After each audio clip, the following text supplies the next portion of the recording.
ਜੀ ਸਾਰੇ ਦੋਸਤਾਂ ਨੂੰ ਜੀ ਆਇਆਂ ਨੂੰ ਹਿਸਟਰੀ ਲੈਕਚਰ ਸੀਰੀਜ਼ ਦੇ ਵਿੱਚ ਅੱਜ ਅਸੀਂ ਆਪਣਾ ਨੈਕਸਟ ਲੈਕਚਰ ਲੈ ਕੇ ਹਾਜ਼ਰ ਹਾਂ। ਸਾਰੇ ਦੋਸਤਾਂ ਨੂੰ ਦਰਖਾਸਤ ਹੈ ਕਿ ਜਿਹੜੇ ਦੋਸਤ ਵੇਖ ਰਹੇ ਨੇ ਕਾਈਂਡਲੀ ਉਹ ਸ਼ੇਅਰ ਕਰ ਦੇਣ ਤਾਂ ਕਿ ਬਾਕੀ ਦੋਸਤ ਵੀ ਜਿਹੜੇ ਨੇ ਨਾ ਉਹ ਪਹੁੰਚ ਜਾਣ। ਇਸ ਦੌਰਾਨ ਅਸੀਂ ਜਿਹੜਾ ਹੈ ਆਪਣੇ ਹਵਾਲੇ ਨਾਲ ਕੋਈ ਗੱਲਬਾਤ ਤੁਹਾਡੇ ਨਾਲ ਸਾਂਝੀ ਕਰਾਂਗੇ। ਅਸੀਂ ਉਹਦੇ ਦੌਰਾਨ ਸਾਰੇ ਦੋਸਤਾਂ ਨੂੰ ਜੀ ਆਇਆਂ ਨੂੰ ਹਿਸਟਰੀ ਲੈਕਚਰ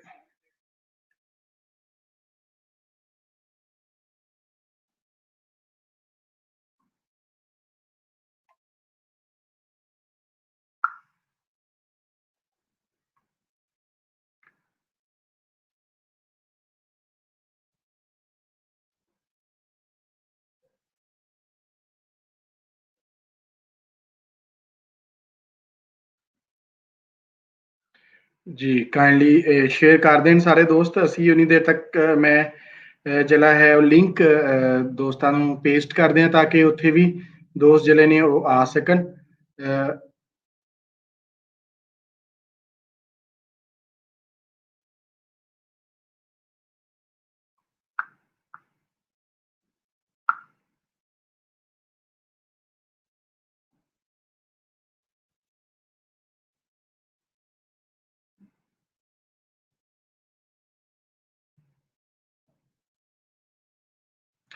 जी सारे दोस्तों एक दफ़ा दोबारा जी आया नूं हिस्टरी लैक्चर सीरीज़ दे विच अज असी एक बहुत ही खास टॉपिक लैके हाज़र हाँ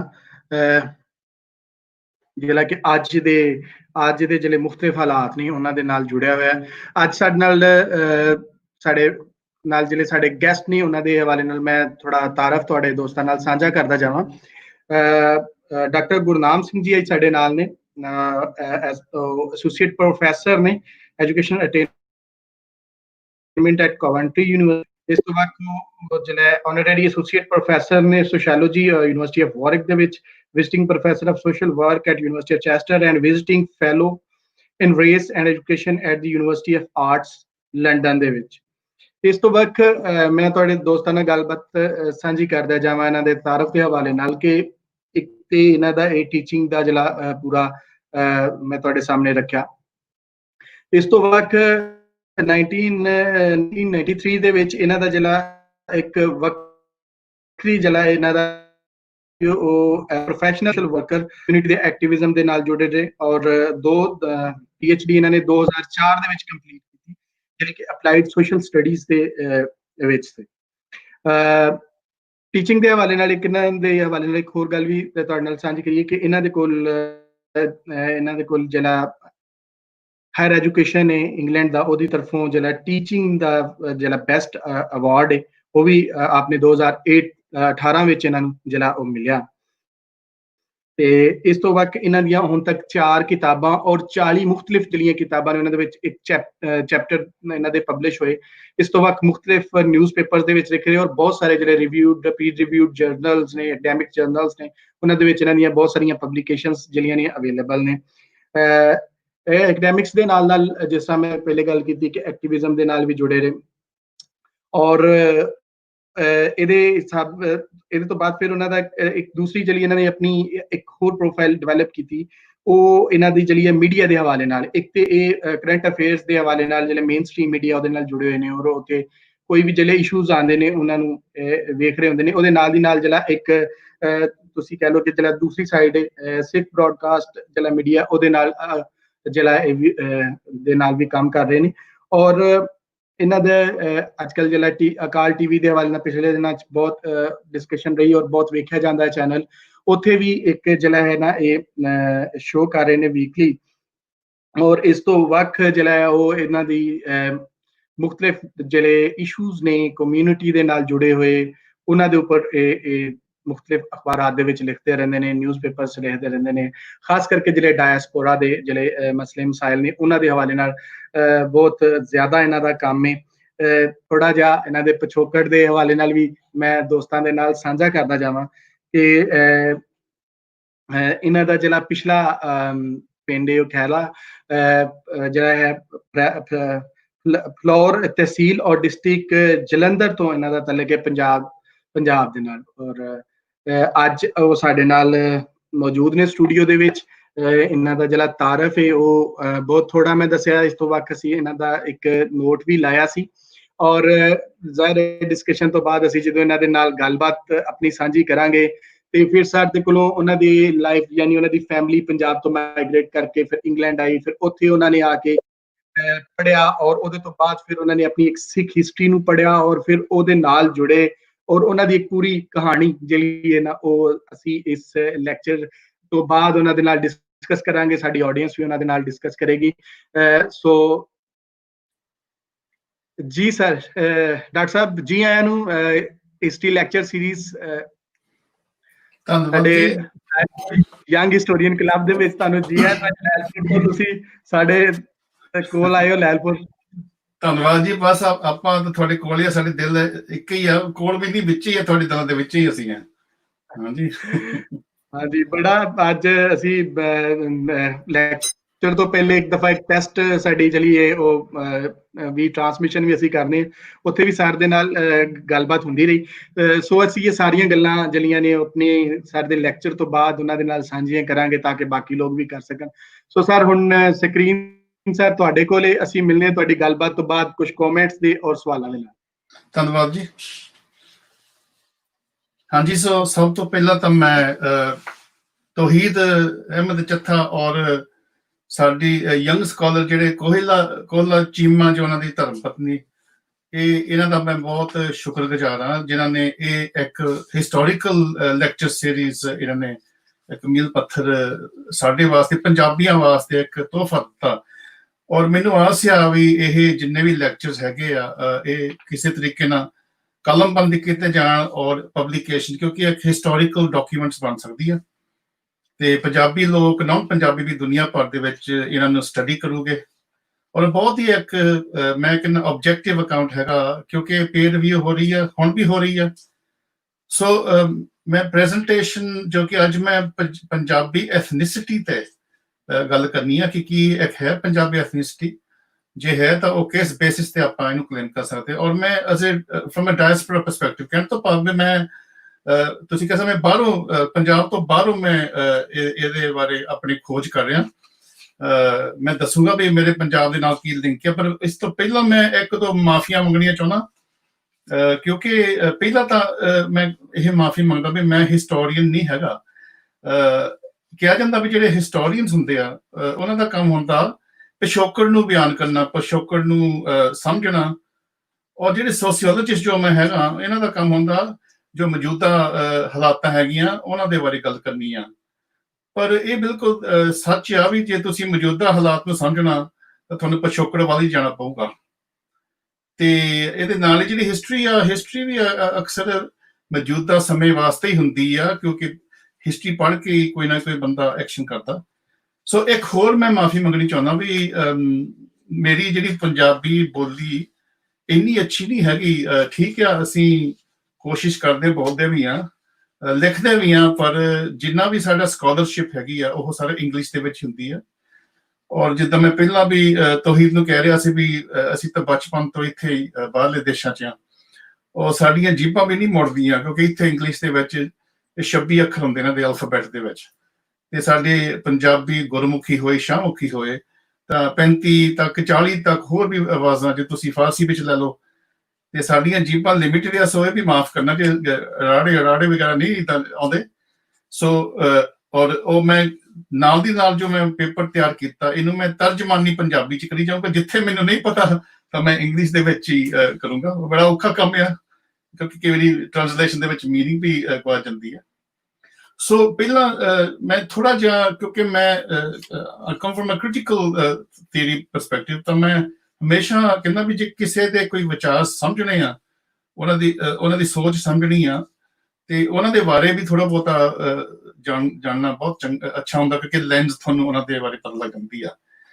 ਸੋ ਜੇ ਮੈਂ ਆਪਣੀ ਗੱਲ ਕਰਾਂ ਤੇ ਜਿੱਦਾਂ ਪਹਿਲਾਂ ਗਿਆ, ਮੈਂ ਹੁਣ 60 ਸਾਲਾਂ ਦਾ ਹੈਗਾ, ਔਰ ਅਸੀਂ 1962 ਦੇ ਵਿੱਚ ਪੰਜਾਬ ਤੋਂ ਇੱਥੇ ਇੰਗਲੈਂਡ 'ਚ ਆਏ ਸੀਗੇ ਐਜ਼ ਏ ਮਾਈਗ੍ਰੈਂਟ। ਉਦੋਂ ਮੈਂ 3 ਸਾਲ ਦਾ ਬੱਚਾ ਸੀਗਾ, ਤਾਂ ਮੈਨੂੰ ਕੋਈ ਚੇਤਾ ਨਹੀਂ ਪੰਜਾਬ ਦੇ ਬਾਰੇ। ਔਰ ਮੈਂ ਇੱਕ ਪਿੰਡ ਖੇਲਾ ਜੋ ਕਿ ਬਿਲਕਾ ਔਰ ਫਿਲੌਰ ਦੇ ਵਿਚਕਾਰ ਆ, ਔਰ ਬਿਲਕੁਲ ਹੀ ਸਤਲੁਜ ਦਰਿਆ ਤੋਂ 2 ਮੀਲ ਦੀ ਵਾਟ ਆ। ਜਿੱਥੇ ਸਾਡਾ ਪਿੰਡ ਹੈਗਾ, ਜ਼ਮੀਨ ਹੈਗੀ, ਬਿਲਕੁਲ ਸਤਲੁਜ ਦੇ ਲਾਗੇ ਆ। ਔਰ ਮੈਂ ਸੋਚਦਾ ਸੀਗਾ ਵੀ ਜੇ ਸਤਲੁਜ ਦੀ ਗੱਲ ਕਰੀਏ ਤਾਂ ਚਲੋ ਸਾਡੇ ਜਿੱਥੇ ਸਾਡਾ ਨਹਿਰ ਦਾ ਕੰਢਾ ਉੱਥੇ ਤਾਂ ਨਹੀਂ ਸੀ, ਪਰ ਜਿਹੜਾ ਸਤਲੁਜ ਦੇ ਤੁਸੀਂ ਸਭਰਾਵਾਂ ਤੇ ਜੋ ਐਂਗਲੋ ਸਿੱਖ ਵਾਰ ਬਹੁਤ ਜ਼ਬਰਦਸਤ ਉੱਥੇ ਲੱਗੀ ਸੀ, ਉਹ ਵੀ ਸਤਲੁਜ ਦੇ ਨਾਲ ਹੀ ਜੁੜੀ ਹੈ। ਤਾਂ ਮੈਂ ਸੋਚਦਾ ਸੀ ਇਹਦੇ ਬਾਰੇ, ਔਰ ਮੈਂ ਵੀ ਪੜ੍ਹਿਆ ਵੀ ਬ੍ਰਿਟਿਸ਼ ਨੇ ਜਦੋਂ ਇਹਨਾਂ ਨੇ ਐਂਗਲੋ ਸਿੱਖ ਵਾਰ ਦੇ ਵਿੱਚ ਡਿਸਾਈਸਿਵ ਬੈਟਲ ਸੀ ਉਦੋਂ, ਤੇ ਅਪ੍ਰੈਲ ਦੇ ਵਿੱਚ ਇਹਨਾਂ ਨੇ 17 ਅਪ੍ਰੈਲ 1846 ਦੇ ਵਿੱਚ ਇੱਕ ਤਗਮਾ ਵੀ ਇਹਨਾਂ ਨੇ ਜੋ ਕਿ ਉੱਥੇ ਦੇ ਫੌਜੀਆਂ ਵਾਸਤੇ ਸਤਲੁਜ ਮੈਡਲ ਉਹਨਾਂ ਨੇ ਪੇਸ਼ ਕੀਤਾ ਸੀਗਾ। ਤੇ ਉਸ ਮੈਡਲ ਤੁਸੀਂ ਦੇਖ ਸਕਦੇ ਨੈਟ ਤੇ ਵੀ, ਇੱਕ ਪਾਸੇ ਤੇ ਕੁਈਨ ਵਿਕਟੋਰੀਆ ਦਾ ਸਿਰ ਆ, ਔਰ ਦੂਜੇ ਪਾਸੇ ਤੇ ਉਹਨਾਂ ਨੇ ਇੱਕ ਬ੍ਰਿਟਿਸ਼ ਫੌਜੀ ਨੂੰ ਖੜਾ ਕੀਤਾ, ਤਾਂ ਉਹ ਥੱਲੇ ਜਿਹੜੇ ਹੈਗੇ ਸਿੱਖਾਂ ਦੇ ਸ਼ਸਤਰ ਦਿਖਾਏ ਜਾਂਦੇ ਆ, ਕਿਉਂਕਿ ਉਹ ਮੋਰਲਾਈਜ਼ ਕਰਦੇ ਵੀ ਅਸੀਂ ਸਿੱਖਾਂ ਨੂੰ ਜਾਂ ਸਿੱਖ ਰਾਜ ਨੂੰ ਇੱਥੇ ਅਸੀਂ ਕਬਜ਼ੇ 'ਚ ਲਿਆ ਸਕਾਂ। ਚਲੋ ਜੀ, ਜਿੱਦਾਂ ਮੈਂ ਗੱਲ ਕੀਤੀ ਵੀ ਅਸੀਂ ਇਸ ਕੰਟਰੀ ਦੇ ਵਿੱਚ ਬਚਪਨ ਤੋਂ ਹੈ, ਔਰ ਬੜੀ ਨਸਲਵਾਦ ਅਸੀਂ ਦੇਖੀ ਇੱਥੇ, ਇਹਦੇ ਬਾਰੇ ਆਪਾਂ ਬਾਅਦ 'ਚ ਵੀ ਗੱਲ ਕਰ ਸਕਦੇ ਹਾਂ, ਜਿਸ ਦੇ ਨਾਲ ਕਾਫੀ ਔਖਾ ਸੀਗਾ ਇੱਥੇ ਆਪਣਾ ਕਲਚਰ, ਆਪਣੀ ਬੋਲੀ, ਆਪਣਾ ਧਰਮ ਨੂੰ ਬਚਾਉਣ ਵਾਸਤੇ। ਤਾਂ ਇਹ ਬਿਲਕੁਲ ਦਰੁਸਤ ਆ ਵੀ ਸਾਨੂੰ, ਅਸੀਂ ਜਿਵੇਂ ਉਮਰ ਵੱਧਦੀ ਰਹੀ ਬਚਪਨ ਚੋਂ, ਤਾਂ ਸਾਡੇ ਅੰਦਰ ਤਾਂ ਇਹੀ ਖੁਆਇਸ਼ ਸੀ ਵੀ ਅਸੀਂ ਕਦੇ ਗੋਰੇ ਨਾ, ਬ੍ਰਿਟਿਸ਼ ਨਾ ਪੈਦਾ ਹੁੰਦੇ ਤਾਂ ਚੰਗੇ ਰਹਿਣਾ ਸੀਗਾ।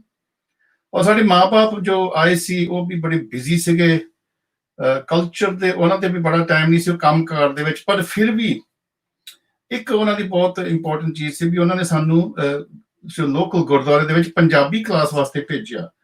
ਤੇ ਉਹ ਵੀ ਇੱਕ ਤੁਸੀਂ ਹਾਸੀ ਵਾਲੀ ਗੱਲ ਆ ਕਿ ਅਸੀਂ ਲੜਨਾ, ਅਸੀਂ ਕਹਿਣਾ ਵੀ ਮੇਰਾ ਪ੍ਰੀਤਮ ਸਿੰਘ ਸੀ ਮੇਰਾ ਬਾਪ, ਫੌਜੀ ਸੀ ਉਹ ਵੀ, ਉਹਨੇ ਭੇਜਣਾ ਪੰਜਾਬੀ ਸਿੱਖਣੀ। ਤਾਂ ਮੈਂ ਕਹਿੰਦਾ ਮੈਨੂੰ ਲੋੜ ਹੀ ਨਹੀਂ ਪੰਜਾਬੀ ਦੀ, ਮੈਂ ਕੀ ਕਰਨੀ ਹੈ, ਇੱਥੇ ਮੇਰੇ ਗੋਰੇ ਫਰੈਂਡ ਆ ਸਕੂਲਾਂ 'ਚ ਸਾਨੂੰ ਇੰਗਲਿਸ਼ ਦੇ ਪੜ੍ਹਾਉਂਦੇ ਆ।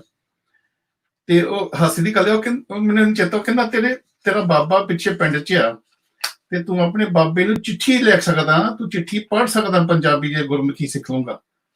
ਪਰ ਹਾਸੀ ਦੀ ਗੱਲ ਸੀ ਜਿਹੜਾ ਮੇਰਾ ਬਾਬਾ ਸੀ, ਹੀ ਵਾਸ ਅ ਲਿੰਗੁਇਸਟ, ਆਪ ਕਈ ਭਾਸ਼ਾਵਾਂ ਦਾ ਐਕਸਪਰਟ ਸੀਗਾ, ਔਰ ਜਦੋਂ ਵੀ ਚਿੱਠੀ ਲਿਖਦੇ ਸੀਗੇ, in fact British first world war ਜਿਹੜੀ ਬ੍ਰਿਟਿਸ਼ ਆਰਮੀ ਦੇ ਵਿੱਚ, ਹੀ ਵਾਸ ਅ ਲਿੰਗੁਇਸਟ, ਤੇ ਲਿਖਦਾ ਪੜ੍ਹਦਾ ਸੀ, ਪਟਵਾਰੀ ਵੀ ਸੀ ਸਾਡੇ ਪਿੰਡ ਦਾ ਬਾਅਦ 'ਚ। ਤੇ ਮੇਰਾ ਬਾਬਾ ਜਦੋਂ ਚਿੱਠੀ ਲਿਖਦਾ ਸੀ ਉਹ ਇੰਗਲਿਸ਼ ਦੇ ਵਿੱਚ ਮੇਰੇ ਵਾਸਤੇ ਇੰਗਲਿਸ਼ ਲਿਖਦਾ ਹੁੰਦਾ ਸੀਗਾ। ਤਾਂ ਮੈਂ ਭਾਪੇ ਨੂੰ ਮੈਂ ਕਿਹਾ ਵੀ ਮੈਨੂੰ ਲੋੜ ਹੀ ਨਹੀਂ, ਮੇਰਾ ਤਾਂ ਬਾਬਾ ਇੰਗਲਿਸ਼ ਬੜੀ ਸੋਹਣੀ ਬੋਲਦਾ। ਸੋ ਔਰ ਬੜੀ ਬਿਊਟੀਫੁਲ ਕੁਈਨਸ ਇੰਗਲਿਸ਼। ਚਲੋ ਫਿਰ ਵੀ ਆਪਾਂ ਥੋੜਾ ਬਹੁਤਾ ਸਿੱਖ ਲਿਆ। ਔਰ ਇਹ ਵੀ ਮੈਂ ਦੱਸਣਾ ਚਾਹੁੰਦਾ ਵੀ ਜਿਹੜੀ ਮੇਰੀ ਮਦਰ ਸੀ ਰਣਜੀਤ ਕੌਰ, ਕਿਉਂਕਿ ਉਸ ਦਿਨਾਂ ਦੇ ਵਿੱਚ ਔਰਤਾਂ ਨੂੰ ਐਜੂਕੇਸ਼ਨ ਤੋਂ ਵਾਂਝਾ ਰੱਖਿਆ ਸੀ, ਪਰ ਸ਼ੀ ਵਾਸ ਸੈਲਫ ਟੌਟ। ਇੱਥੇ ਆ ਕੇ ਕੋਈ ਫਾਰਮਲ ਐਜੂਕੇਸ਼ਨ ਨਹੀਂ ਸੀ, ਪਰ ਉਹਨਾਂ ਨੇ ਪਤਾ ਨਹੀਂ ਕਿਸ ਤਰ੍ਹਾਂ, ਸਾਡੀ ਸ਼ੌਪ ਵੀ ਹੁੰਦੀ ਸੀ, ਉਹਨਾਂ ਨੇ ਗੁਰਮੁਖੀ ਵੀ ਪੜ੍ਹਨੀ ਲਿਖੀ ਸਿੱਖ ਲਈ, ਇੰਗਲਿਸ਼ ਵੀ ਸਿੱਖ ਲਈ, ਔਰ ਉਰਦੂ ਵੀ ਸਿੱਖ ਲਿਆ।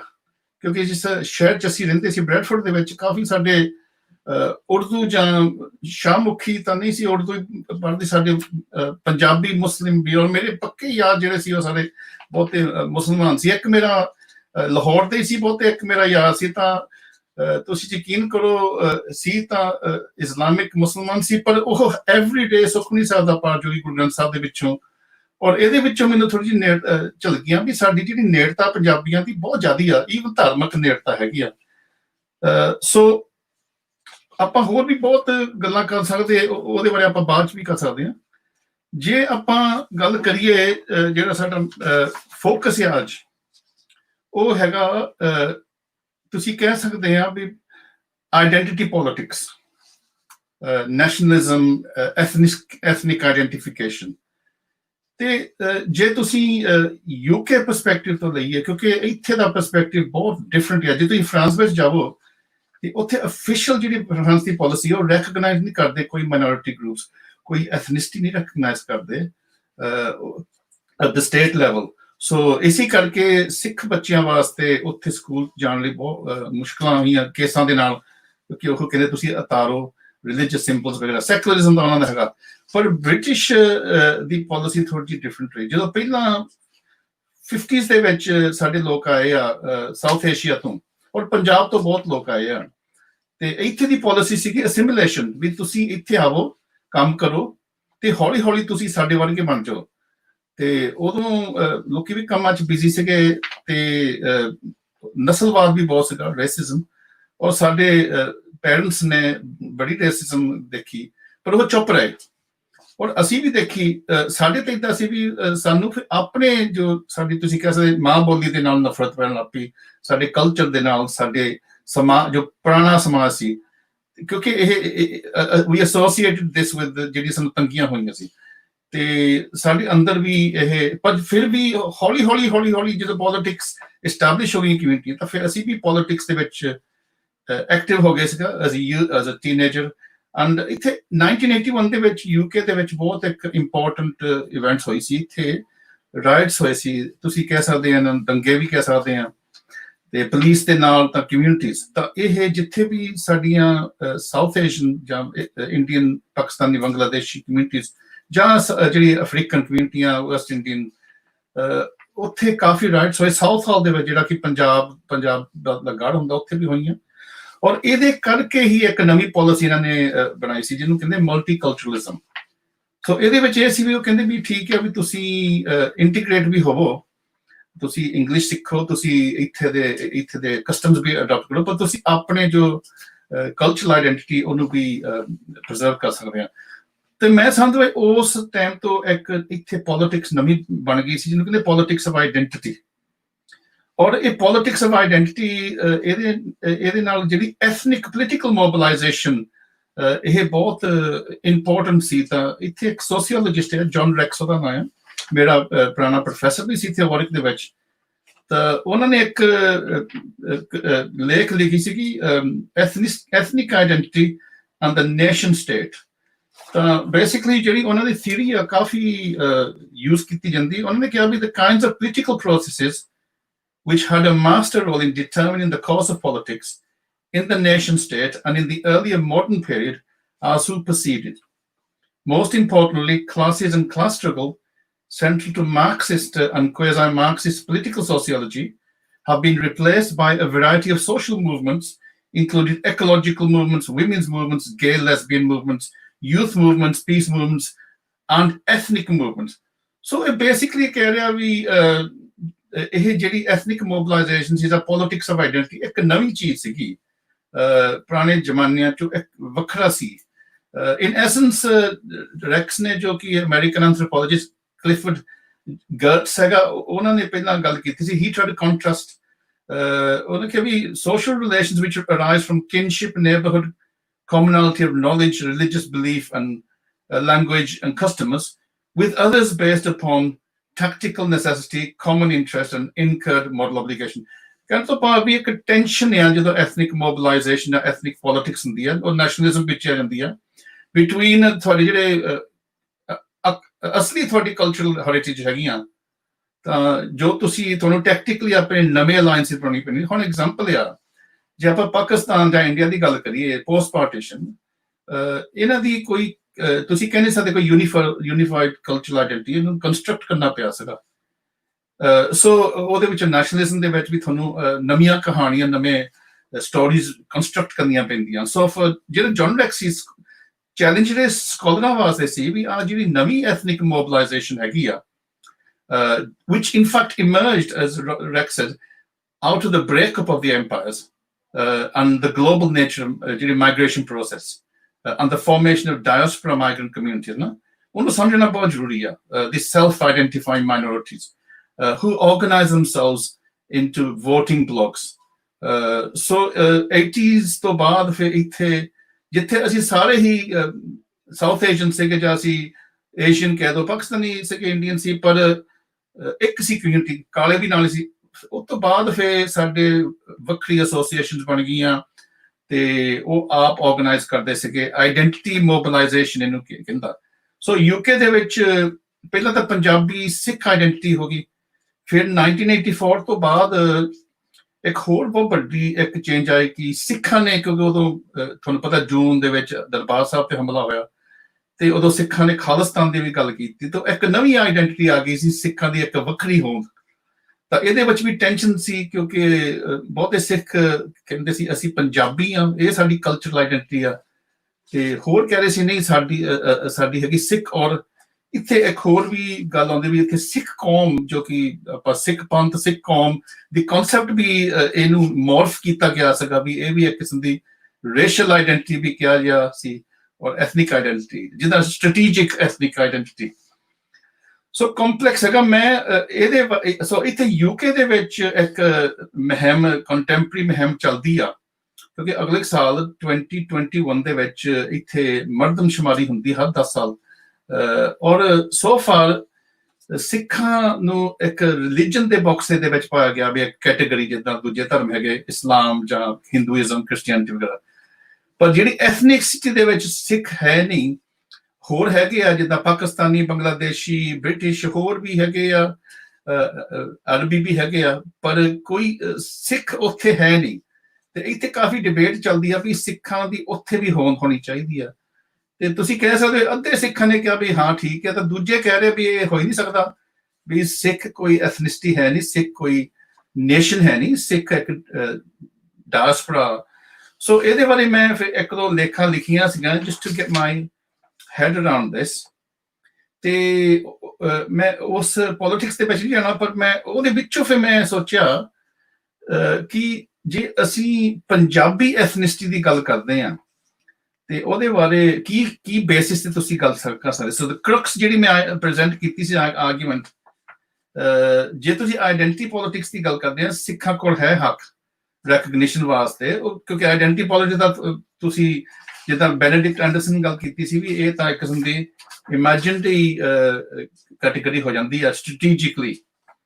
ਪਰ ਜੇ ਤੁਸੀਂ ਕਲਚਰਲੀ ਗੱਲ ਕਰਦੇ ਆ, ਜੇ ਤੁਸੀਂ ਪੁਰਾਤਨਤਾ ਦੀ ਗੱਲ ਕਰਦੇ ਆ, ਜੇ ਤੁਸੀਂ ਟ੍ਰੈਡੀਸ਼ਨਸ ਦੀ ਗੱਲ ਕਰਦੇ ਆ, ਤਾਂ ਫਿਰ ਤੁਸੀਂ ਸਿੱਖਾਂ ਨੂੰ ਦੂਜੇ ਪੰਜਾਬੀਆਂ ਤੋਂ ਅੱਡ ਨਹੀਂ ਕਰ ਸਕਦੇ। ਜੇ ਉੱਥੇ ਮੈਂ ਗੁਰੂ ਗ੍ਰੰਥ ਸਾਹਿਬ ਦੀ ਵੀ ਜੇ ਗੱਲ ਕਰੀਏ ਤਾਂ ਉਹਦੇ ਵਿੱਚ ਸਿਰਫ ਸਿੱਖ ਗੁਰੂਆਂ ਦੇ ਨਹੀਂ, ਉੱਥੇ ਸੂਫੀ ਭਗਤਾਂ ਦੀ ਵੀ ਬਾਣੀ ਹੈਗੀ ਆ, ਤਾਂ ਹੋਰਨਾਂ ਦੀ ਵੀ ਉਹਦੇ ਵਿੱਚ ਬਾਣੀਆਂ ਹੈਗੀਆਂ। ਸੋ ਇਹਦੇ ਵਿੱਚ ਇੱਕ ਟੈਨਸ਼ਨ ਹੋ ਜਾਂਦਾ ਵੀ ਸਿੱਖ ਜੇ ਅੱਡ ਆ ਕਿਹੜੇ ਬੇਸਿਸ ਤੇ ਅੱਡ ਆ। ਤਾਂ ਇਹਦੇ ਤੇ ਫਿਰ ਮੈਂ ਥੋੜਾ ਜਿਹਾ ਕੰਮ ਕੀਤਾ ਸੀ ਵੀ ਐਜ਼ ਅ ਥੌਟ ਪ੍ਰੋਸੈਸ, ਵੀ ਜੇ ਆਪਾਂ ਐਥਨਿਸਿਟੀ ਰੈਕਗਨੀਸ਼ਨ ਕਰਨੀ ਹੈ ਇਸ ਕੰਟਰੀ ਦੇ ਵਿੱਚ, ਤਾਂ ਪੰਜਾਬੀ ਐਥਨਿਸਿਟੀ ਕਿਉਂ ਨਾ ਗੱਲ ਕਰੀਏ। ਸੋ ਮੈਂ ਥੋੜਾ ਜਿਹਾ ਦ ਕੇਸ ਫॉर ਪੰਜਾਬੀ ਐਥਨਿਸਿਟੀ ਨੂੰ ਮੈਂ ਰੱਖੂੰਗਾ, ਪਰ ਉਸ ਤੋਂ ਪਹਿਲਾਂ ਮੈਂ ਥੋੜਾ ਜਿਹਾ ਸੋਸ਼ੀਓਲੋਜਿਸਟ ਤੇ ਸਾਡੀ ਆਦਤ ਆਉਂਦੀ ਵੀ ਥੋੜਾ ਬਹੁਤਾ ਥਿਓਰੈਟੀਕਲ ਫਾਊਂਡੇਸ਼ਨ ਪਹਿਲਾਂ ਇਸਟੈਬਲਿਸ਼ ਕਰ ਲਈਏ, ਕਿਉਂਕਿ ਐਥਨਿਸਿਟੀ, ਰੇਸ ਔਰ ਨੈਸ਼ਨਲਿਜ਼ਮ, ਨੇਸ਼ਨ ਦੇ ਨਾਲ ਕਾਫੀ ਲਿੰਕਸ ਹੈਗੇ ਆ। So just general observation about the study of nationalism and nation and ethnicity. ਇੱਥੇ 3-4 ਸਕਾਲਰ ਬਹੁਤ ਇੰਪੋਰਟੈਂਟ ਹੈ ਜੇ ਕਿਸੇ ਨੇ ਕਰਨਾ। ਇੱਕ ਤਾਂ ਹੈਗਾ ਅਰਨੈਸਟ ਗੈਲਨਰ, ਔਰ ਇੱਕ ਐਂਟਨੀ ਸਮਿਥ ਜੋ ਕਿ ਉਹਨਾਂ ਦਾ ਸਟੂਡੈਂਟ ਸੀ, ਔਰ ਬੈਨੇਡਿਕਟ ਐਂਡਰਸਨ ਦਾ ਵੀ ਇਹਦੇ ਵਿੱਚ ਕਾਫੀ ਇੰਪੋਰਟੈਂਟ ਹੈ, ਜਿਨ੍ਹਾਂ ਨੇ ਇਮੈਜਿਨਡ ਨੇਸ਼ਨ ਦੀ ਗੱਲ ਕੀਤੀ ਸੀ। ਸੋ ਜੇ ਆਪਾਂ ਨੈਸ਼ਨਲਿਜ਼ਮ ਦੀ ਗੱਲ ਕੀਤੀ, ਇਟਸ ਅ ਵੈਰੀ ਇਲੂਸਿਵ, ਬਹੁਤ ਜ਼ਿਆਦੀਆਂ ਆਈਡੀਓਲੋਜੀਜ਼ ਹੈਗੀਆਂ, ਮੂਵਮੈਂਟਸ ਹੈਗੀਆਂ। ਤੇ ਜੇ ਆਪਾਂ ਐਥਨਿਸਿਟੀ ਦੀ ਗੱਲ ਕਰੀਏ, ਅਗੇਨ ਬੈਨੇਡਿਕਟ ਐਂਡਰਸਨ ਕਿਹਾ ਸੀ ਵੀ ਇਮੈਜਿਨਰੀ ਫਾਰਮੇਸ਼ਨਸ ਆ, ਜਿੱਦਾਂ ਵੀ ਤੁਸੀਂ ਆਪ ਹੀ ਇਹਨੂੰ ਆਪਣੇ ਮਨ ਦੇ ਵਿੱਚ ਧਾਰ ਸਕਦੇ ਆ। ਤੇ ਜੇ ਹੁਣ ਆਪਾਂ ਪਾਕਿਸਤਾਨ ਦੀ ਗੱਲ ਕਰਦੇ ਆ, ਜਿਨ੍ਹਾਂ ਨੇ ਆਪਣੇ ਮਨ ਦੇ ਵਿੱਚ ਧਾਰ ਲਿਆ ਵੀ ਇਹ ਪਾਕਿਸਤਾਨ ਹੋਣਾ ਚਾਹੀਦਾ, ਪਹਿਲਾਂ ਹੈ ਨਹੀਂ ਸੀ, ਬੰਗਲਾਦੇਸ਼ ਹੈ ਨਹੀਂ ਸੀ, ਹੋਰ ਮੇਰਾ ਖਿਆਲ ਦੁਨੀਆ ਦੇ ਮੈਜੋਰਿਟੀ ਜਿਹੜੇ ਦੇਸ਼ ਹੈਗੇ, ਨੇਸ਼ਨਸ ਹੈਗੀਆਂ, ਇਹ ਇਮੈਜਿਨ ਕੀਤੀਆਂ ਗਈਆਂ ਹਨ ਜੀ। ਇਸੇ ਕਰਕੇ ਉਸ ਨੇਸ਼ਨਸ ਦੇ ਵਿੱਚ ਕੰਫਲਿਕਟ ਬਹੁਤ ਹੁੰਦੇ ਆ। ਈਵਨ ਟੁਡੇ ਇੰਡੀਆ ਦੇ ਵਿੱਚ ਬਹੁਤ ਕੰਫਲਿਕਟਸ ਹੈਗੇ ਆ, ਤੇ ਪਾਕਿਸਤਾਨ 'ਚ ਹੋਰ ਵੀ ਮੁਲਕਾਂ 'ਚ ਹੈਗੇ ਆ। ਸੋ ਆਪਾਂ ਜੇ ਨੇਸ਼ਨਸ ਜਿਹੜੀਆਂ ਹੁੰਦੀਆਂ ਨਾ, ਇੱਕ ਤਾਂ ਹੁੰਦਾ ਵੀ ਜਿਹੜੀ ਫਿਜ਼ੀਕਲ ਟੈਰੀਟਰੀ ਹੋਵੇ, but it's not always necessarily true. ਹੋਰ ਵੀ ਨੇਸ਼ਨਸ ਹੋ ਸਕਦੀ ਵਿਦਆਊਟ ਸਟੇਟਸ, ਜਿੱਦਾਂ ਕਿ ਥਰਡ ਨੇਸ਼ਨ ਪੀਪਲ ਹੁੰਦੇ ਆ, ਜਿੱਦਾਂ ਆਪਾਂ ਇੰਡੀਜਨਸ ਪੀਪਲ ਕਹਿ ਸਕਦੇ ਆ, ਮੂਲ ਨਿਵਾਸੀ ਆਪਾਂ ਉਹਨਾਂ ਨੂੰ ਵੀ ਕਹਿ ਦਿੰਦੇ ਆ, ਤੇ ਡਾਇਸਪੋਰਾ ਕਮਿਊਨਿਟੀਜ਼ ਵੀ ਹੈਗੀਆਂ। ਸੋ ਇਹ ਨੇਸ਼ਨ ਵੀ ਇੱਕ ਇਲੂਸਿਵ ਕਨਸੈਪਟ ਹੈਗੀ ਆ। ਪਰ ਜਿਹੜੇ ਐਂਟਨੀ ਸਮਿਥ, ਉਹਨਾਂ ਨੇ ਇੱਕ ਬਹੁਤ ਹੀ, ਮੈਂ ਸਮਝਦਾ, ਇੱਕ ਵਧੀਆ ਇਨਕਲੂਸਿਵ ਡੈਫੀਨੇਸ਼ਨ ਦਿੱਤਾ ਸੀ ਨੇਸ਼ਨ ਦਾ। ਹੀ ਸੈਡ ਨੇਸ਼ਨ ਜਿਹੜਾ ਹੈਗੀ ਇਸ named human population sharing a historic territory। ਕਿਉਂਕਿ ਇਹ ਮੈਂ ਡੈਫੀਨੇਸ਼ਨ ਤਦੇ ਲੈ ਰਿਹਾ ਜੋ ਕਿ ਮੈਂ ਇਹਨੂੰ ਫਿਰ ਆਪਣਾ ਜੇ ਪੰਜਾਬ ਦੀ ਐਥਨਿਸਿਟੀ ਦੀ ਗੱਲ ਕਰਨੀ ਆ, ਤਾਂ ਕਿੱਥੇ ਤੱਕ ਆਪਾਂ ਇਹਨਾਂ ਨੂੰ overlap ਕਰ ਸਕਦੇ। So human territory, common myths and memories, mass public culture, economy, common rights, duties for all members. This definition suggests that the concept of the nation refers to a particular kind of social and cultural community, a territorial community of shared history and culture. This is the assumption of nationalists themselves, for whom the world is composed of unique historic, cultural communities to which their citizens owe primary loyalty and which are the sole source of political power and freedom. Anthony says, but contrasting Smith's work is a British Czech philosopher, anthropologist, Ernest Gellner. ਉਹਨਾਂ ਦੀ ਬਹੁਤ ਹੀ widely reference book ਹੈ ਜਿਹਦਾ ਨਾਮ ਹੈ nations and nationalism, ਜੋ ਕਿ 1983 ਦੇ ਵਿੱਚ ਪਬਲਿਸ਼ ਕੀਤੀ ਸੀ। ਤੇ ਉਹਨਾਂ ਨੇ ਬੇਸਿਕ ਆਰਗੂਮੈਂਟ ਹੈਗੀ ਕਿ ਜਿਹੜੀ ਮਾਡਰਨ ਨੇਸ਼ਨ, ਮਾਡਰਨ ਵਰਲਡ ਹੈਗੀ ਆ, ਇਹ ਕਲਚਰ ਦਾ ਇਹਦਾ ਬਹੁਤ ਇੰਪੋਰਟੈਂਟ ਆ, ਪਰ ਇਹਨੂੰ ਟ੍ਰਾਂਸਫਾਰਮ ਕੀਤਾ ਗਿਆ ਸੀਗਾ ਇਨ ਦ ਇਕਨੋਮਿਕ ਐਂਡ ਸਾਇੰਟਿਫਿਕ ਚੇਂਜਸ, ਜਿਹਦੇ ਤੁਸੀਂ ਕਹਿ ਸਕਦੇ ਆ ਇਨ ਦ ਇਨਲਾਈਟਮੈਂਟ ਪੀਰੀਅਡ ਜਾਂ ਮਾਡਰਨ ਮੋਡਰਨਿਟੀ ਦੇ ਵਿੱਚ 17th ਸੈਂਚੁਰੀ। ਤਾਂ ਉਹ ਬੇਸਿਕਲੀ ਕਹਿ ਰਿਹਾ ਵੀ ਪਹਿਲਾਂ, ਉਸ ਤੋਂ ਪਹਿਲਾਂ ਜਿੰਨੇ ਵੀ ਕਲਚਰ ਸਿਮਿਲਰ ਸੀਗੇ, ਐਗਰੇਰੀਅਨ ਕਲਚਰ ਸੀਗੇ, ਤੇ ਠੀਕ ਹੈ ਆਪਣੇ ਐਕਸਪ੍ਰੈਸ਼ਨ ਸੀ, ਆਪਣੀ ਬੋਲੀਆਂ, ਪਰ ਦੇ ਵਰ ਕੁਆਇਟ ਹੋਮੋਜੀਨਸ ਕਲਚਰ ਤੁਸੀਂ ਕਹਿ ਸਕਦੇ ਆ। But once we get into this industrialised society, ਇਹ ਸਾਰਾ ਕੰਪਲੀਕੇਸ਼ਨ ਹੋ ਜਾਂਦੀ ਆ।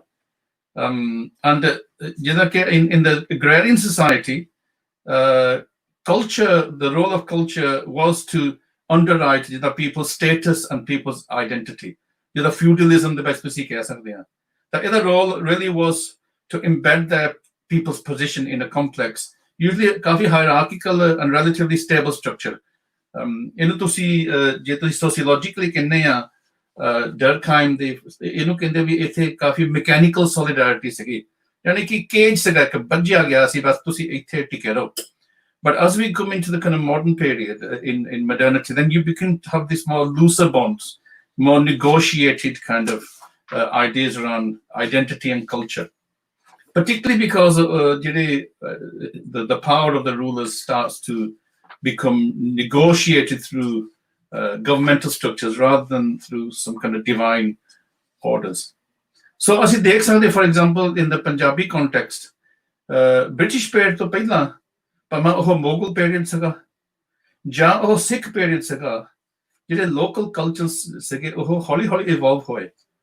ਤੇ ਹੁਣ ਮੈਂ ਕਈ ਵਾਰੀ ਸੋਚਦਾ ਵੀ ਜੇ ਤੁਸੀਂ ਸਿੱਖ ਪੀਰੀਅਡ ਦੇਖਦੇ ਆ, ਤੇ ਅੱਜ ਤਾਂ ਚਲੋ ਸਿੱਖਾਂ ਦਾ ਦਾਇਰਾ ਕਾਫੀ ਛੋਟਾ ਹੋ ਗਿਆ, ਜਾਂ ਆਪਣੇ ਈਸਟ ਪੰਜਾਬ ਦੇ ਵਿੱਚ ਹੀ ਬਹੁਤੇ ਸਿੱਖ ਵਸਦੇ ਆ। ਪਰ ਜੇ ਤੁਸੀਂ ਗੁਰੂ ਨਾਨਕ ਦੇਵ ਜੀ ਦੇ ਪੀਰੀਅਡ ਤੋਂ ਦੇਖੋ ਤਾਂ ਨਾਨਕ ਪੰਥੀ ਜਿਹੜੇ ਗੁਰੂ ਨਾਨਕ ਦੇ ਫੋਲੋਅਰ ਬਣੇ ਸੀਗੇ, ਉਹ ਕਾਫੀ ਪੰਜਾਬ ਦੇ ਵਿੱਚ ਖਿਲਰੇ ਸੀ, ਪੰਜਾਬ ਤੋਂ ਬਾਹਰ ਵੀ। ਤਾਂ ਅੱਜ ਵੀ ਤੁਸੀਂ ਉਹਨਾਂ ਦੀ ਕਮਿਊਨਿਟੀਆਂ ਦੇ ਸਕਦੇ ਆ, ਖਾਸ ਕਰਕੇ ਪਾਕਿਸਤਾਨ, ਪੰਜਾਬ ਦੇ ਵਿੱਚ। ਤੇ ਉਹਨਾਂ ਤੋਂ ਹਿੰਦੂ ਵੀ ਸੀਗੇ, ਮੁਸਲਮਾਨ ਵੀ ਸੀਗੇ, ਕਈ it's like kind of local following ਸੀਗੀ, ਸਿੰਕਰੈਟਿਕ ਕਲਚਰ ਸੀਗਾ। ਤੇ ਇਹਦੇ ਬਾਰੇ ਵੀ ਰਿਸਰਚ ਹੋ ਰਹੀ ਆ ਵੀ ਨਾਨਕ ਪੰਥੀਆਂ ਤੇ ਉਹਨਾਂ ਦੀ ਸਿਚੁਏਸ਼ਨ ਕੀ ਹੈਗਾ। ਪਰ ਜਦੋਂ ਤੁਸੀਂ ਫਿਰ British period on that, there are huge upheavals taking place.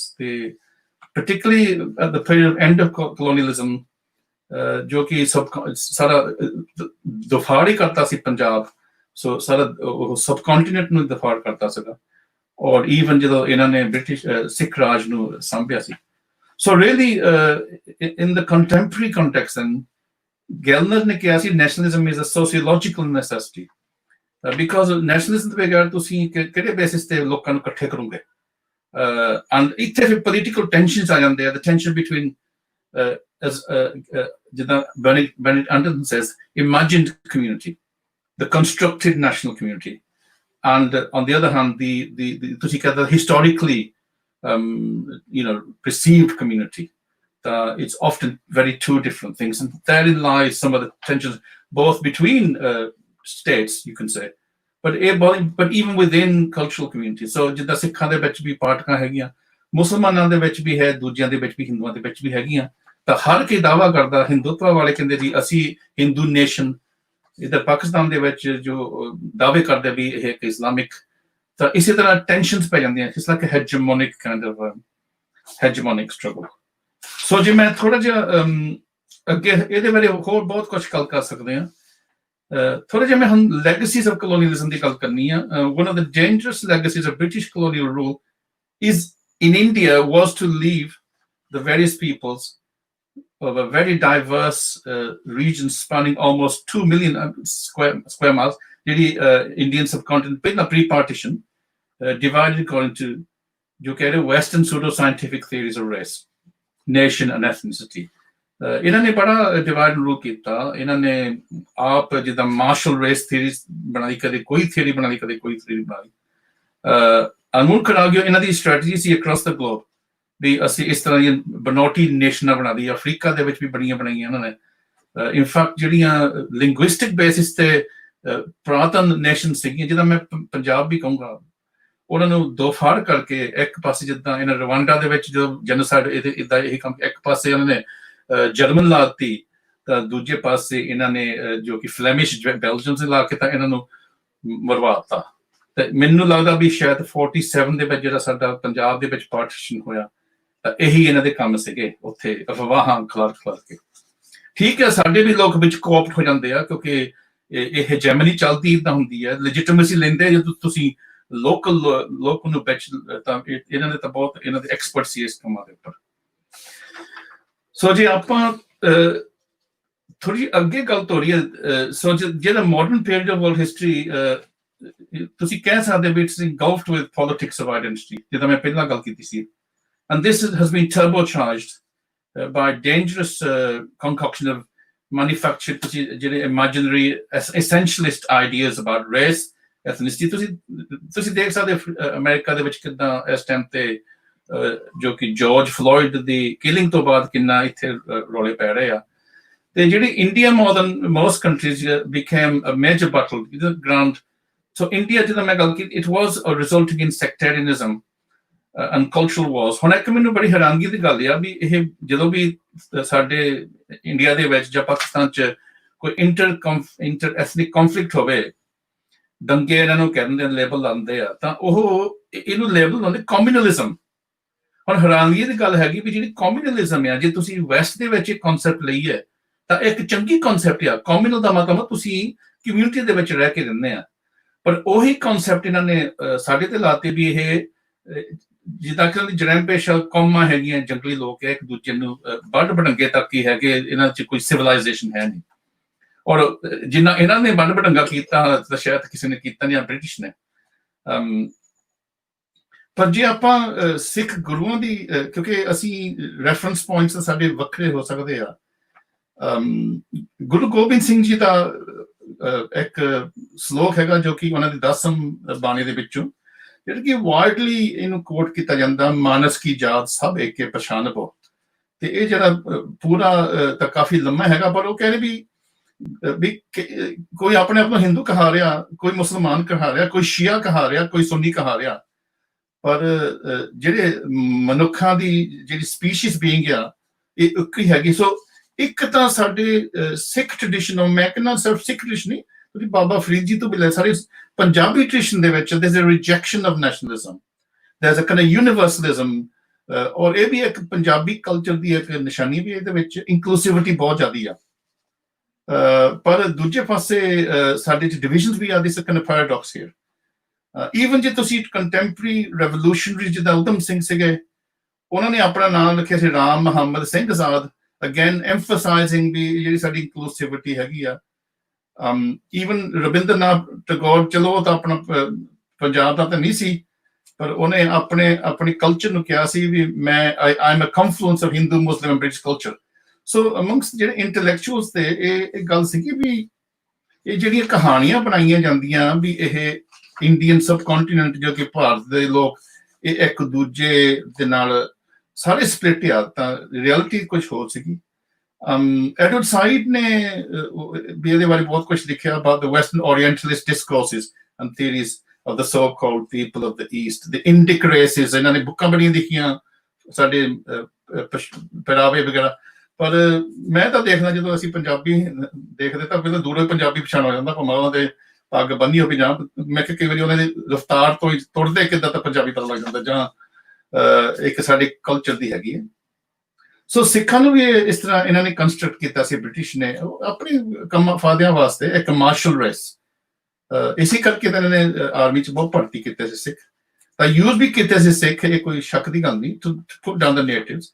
ਇੱਕ ਪਾਸੇ ਸਿੱਖ ਲੜਦੇ ਸੀ ਇਹਨਾਂ ਦੇ ਖਿਲਾਫ, ਤਾਂ ਦੂਜੇ ਪਾਸੇ ਉਹ ਸਿੱਖਾਂ ਨੂੰ ਐਮਪਾਇਰ ਬਚਾਉਣ ਲਈ ਵੀ ਵਰਤਦੇ ਸੀਗੇ।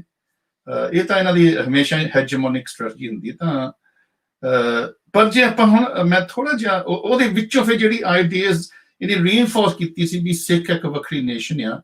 ਤੇ 1947 ਦੀ ਗੱਲ ਕਰਦੇ ਤਾਂ ਜਦੋਂ ਪਾਰਟੀਸ਼ਨ, ਅੱਜ ਵੀ ਕਈ ਸਿੱਖ ਕਹਿੰਦੇ ਵੀ ਉਦੋਂ ਪਾਕਿਸਤਾਨ ਤਾਂ ਮੁਸਲਮਾਨਾਂ ਨੂੰ ਮਿਲ ਗਿਆ, ਹਿੰਦੂਆਂ ਨੂੰ ਹਿੰਦੁਸਤਾਨ, ਸਿੱਖਾਂ ਨੂੰ ਜਿਹੜਾ ਇਹਨੇ ਪ੍ਰੋਮਿਸ ਕੀਤਾ ਸੀ ਵੀ ਸਿੱਖਸਤਾਨ ਜਾਂ ਖਾਲਿਸਤਾਨ ਨਹੀਂ ਮਿਲਿਆ। ਪਰ ਮੈਂ ਥੋੜਾ ਜਿਹਾ ਇਹਨੂੰ ਹੋਰ ਬੇਸਿਸ ਤੇ ਦੇਖਣਾ ਚਾਹੁੰਦਾ ਵੀ ਮਿਲਿਆ ਤਾਂ ਕਿਸੇ ਨੂੰ ਕੁਛ ਨਹੀਂ ਹੈਗਾ, ਅਸੀਂ ਸਾਰਿਆਂ ਨੂੰ ਗਵਾਚਾ, ਪੰਜਾਬੀਆਂ ਨੂੰ ਕੀ ਮਿਲਿਆ, ਪੰਜਾਬ ਨੂੰ ਦੋ ਧੜ ਕਰਤਾ।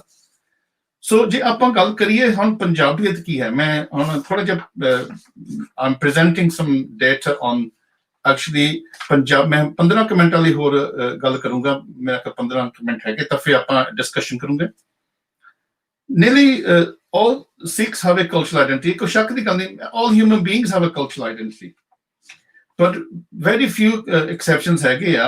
ਅਜੇ western ਸਿੱਖ ਥੋੜੀ ਗਿਣਤੀ ਚ ਆ, ਬਹੁਤੇ ਜਿੰਨੇ ਵੀ ਸਿੱਖ they have a common heritage। ਅਸੀਂ ਆਪਣੀ ਹੈਰੀਟੇਜ ਭਾਵੇਂ ਹੁਣ ਪੀੜ੍ਹੀਆਂ, ਤੀਜੀਆਂ ਚੌਥੀਆਂ ਪੀੜ੍ਹੀਆਂ ਵੀ ਹੋ ਗਈਆਂ, ਜਿਸ ਈਸਟ ਅਫਰੀਕਾ ਦੇ ਵਿੱਚ ਉਹਨਾਂ ਦੀ ਤਾਂ ਅੱਗੇ ਪਿੱਛੇ ਹੋ ਸਕਦਾ ਹੈ, ਅਮਰੀਕਾ ਕੈਨੇਡਾ ਦੇ ਵਿੱਚ ਉਹਨਾਂ 100 ਸਾਲ ਹੋ ਗਏ ਆਇਆ ਨੂੰ, ਸਾਨੂੰ ਹਜੇ 60 ਸਾਲ ਹੋਏ ਆ। ਪਰ ਫਿਰ ਵੀ ਆਪਾਂ ਕਹਿ ਸਕਦੇ ਵੀ ਵਾਸਟ ਮੈਜੋਰਟੀ ਅਸੀਂ ਸਿੱਖ, ਅਸੀਂ ਪੰਜਾਬ ਤੋਂ ਆਏ ਹਾਂ, ਅਸੀਂ ਪੰਜਾਬੀ ਬੋਲਦੇ ਹਾਂ, ਤਾਂ ਹੋਰ ਆਪਣੀਆਂ ਜੋ ਲੋਕਲ ਭਾਸ਼ਾਵਾਂ ਹੈਗੀਆਂ ਫਰਾਂਸ ਦੇ ਵਿੱਚ ਫ੍ਰੈਂਚ ਬੋਲਦੇ ਆ।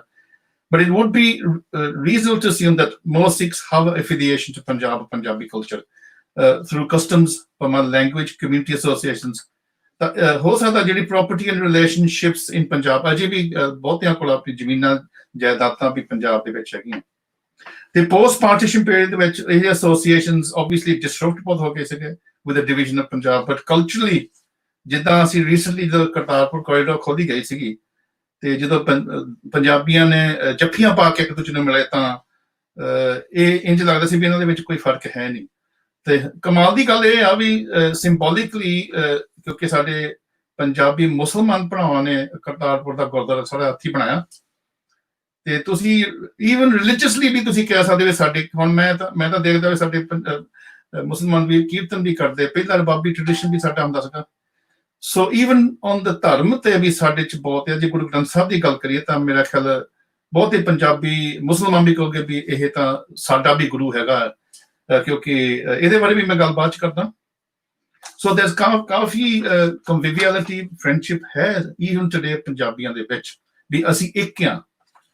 If one were to change the focus, ਜੇ ਅਸੀਂ ਪੰਜਾਬੀਅਤ ਦੀ ਗੱਲ ਕਰੀਏ ਤਾਂ ਕਾਫੀ obviously some of the constructions the colonial period ਵੀ ਆ ਜਾਂਦੇ ਆ, but ਅਸੀਂ ਇਹਨਾਂ ਨੂੰ overcome ਕਰ ਸਕਦੇ। ਪੰਜਾਬੀ ਆਈਡੈਂਟੀਟੀ ਤਾਂ ethnicity is not primarily based on race or religion ਜਿੱਦਾਂ ਵੀ ਦੱਸਿਆ ਗਿਆ, but linguistic and ethnic ties developed over centuries, ਸਦੀਆਂ ਤੋਂ। ਜੋ ਸਾਡੀ ਬੋਲੀ ਆ, ਸਾਡੀ common ethnicity ਹੈਗੀ, culture and the unique geography of the land of the far east। ਇਹ ਪੰਜ ਦਰਿਆਵਾਂ ਦਾ ਜਿਹੜਾ ਇਸ ਧਰਤੀ ਦੇ ਵਿੱਚੋਂ ਇਹਦੇ ਨੇਚਰ ਦੇ ਵਿੱਚੋਂ ਵੀ ਇੱਕ ਯੂਨੀਕ ਜਿਹੜੀ ਤੁਸੀਂ ਕਹਿ ਸਕਦੇ ਇਨ ਦੀ ਈਕੋਸਿਸਟਮ, the weather। ਪਰ ਇਹ ਵੀ ਇੱਕ ਬਹੁਤ ਇੰਪੋਰਟੈਂਟ ਚੀਜ਼ ਹੈ ਵੀ ਜਿੱਥੇ ਇਹ ਪੰਜ ਦਰਿਆਵਾਂ ਦੀ ਧਰਤੀ, ਇਹਨੂੰ ਕ੍ਰਾਸ ਰੋਡ ਵੀ ਕਿਹਾ ਜਾਂਦਾ, ਤਾਂ ਇੱਥੇ ਮਿਕਸਿੰਗ ਵੀ ਬਹੁਤ ਹੋਈ ਆ। It's a syncretic tradition. ਤਾਂ ਇਹ ਮਿਕਸਿੰਗ ਦੇ ਵਿੱਚੋਂ ਹੀ ਇੱਕ ਮੈਂ ਕਹਿੰਦਾ ਯੂਨੀਕ ਕਲਚਰ ਬਣਿਆ ਪੰਜਾਬ ਦਾ culture, with travelers, invaders, traders and everybody else that settled in the Punjab। In fact, at its peak, if one considers that in 1911 when the British ਜਦੋਂ ਦਿੱਲੀ ਨੂੰ ਵੀ ਇਹਨਾਂ ਨੇ ਪੰਜਾਬ ਦੇ ਵਿੱਚ incorporate ਕਰ ਲਿਆ ਸੀਗਾ, Punjab had an area of approximately 357,000 kilometers।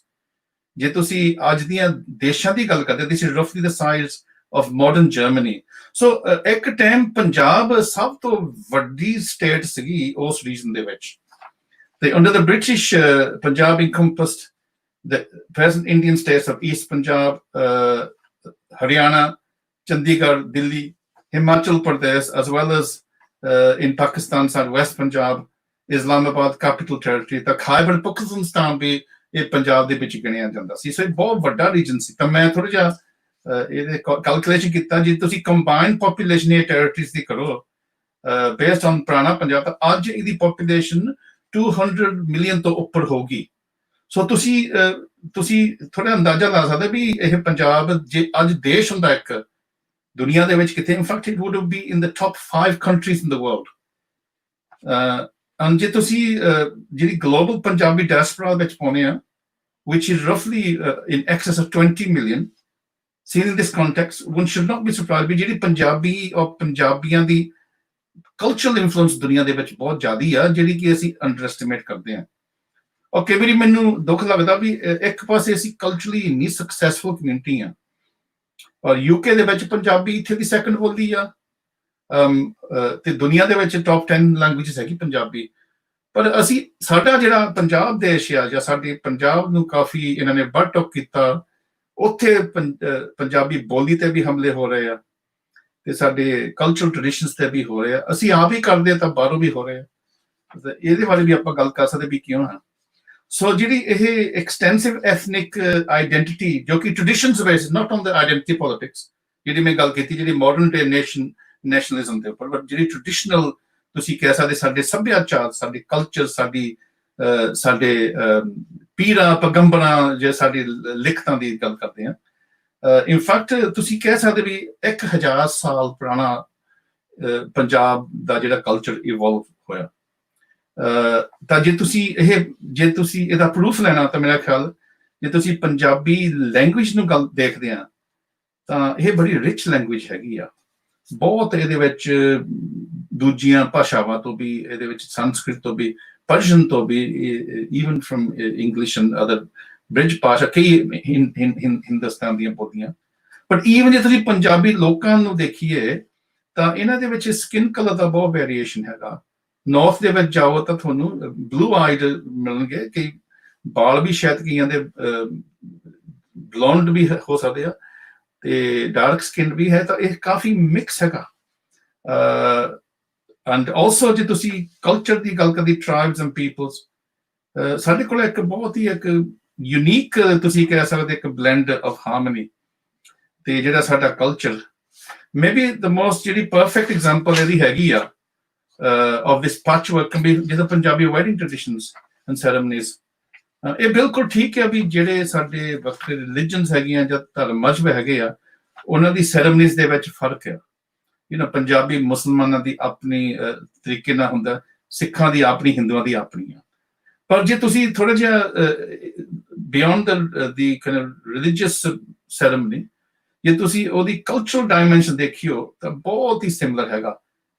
Dance, food, dress, very similar, ਬਹੁਤ ਹੀ ਸਿਮਿਲੈਰਿਟੀ ਹੈ। ਤੁਹਾਨੂੰ ਕਈ ਵਾਰ ਪਤਾ ਨਹੀਂ ਲੱਗਦਾ ਵੀ ਇਹ ਮੁਸਲਮਾਨਾਂ ਦਾ, ਪੰਜਾਬੀ ਮੁਸਲਮਾਨਾਂ ਦਾ, ਜਾਂ ਪੰਜਾਬੀ ਹਿੰਦੂਆਂ ਦਾ, ਜਾਂ ਪੰਜਾਬੀ ਸਿੱਖਾਂ ਦਾ।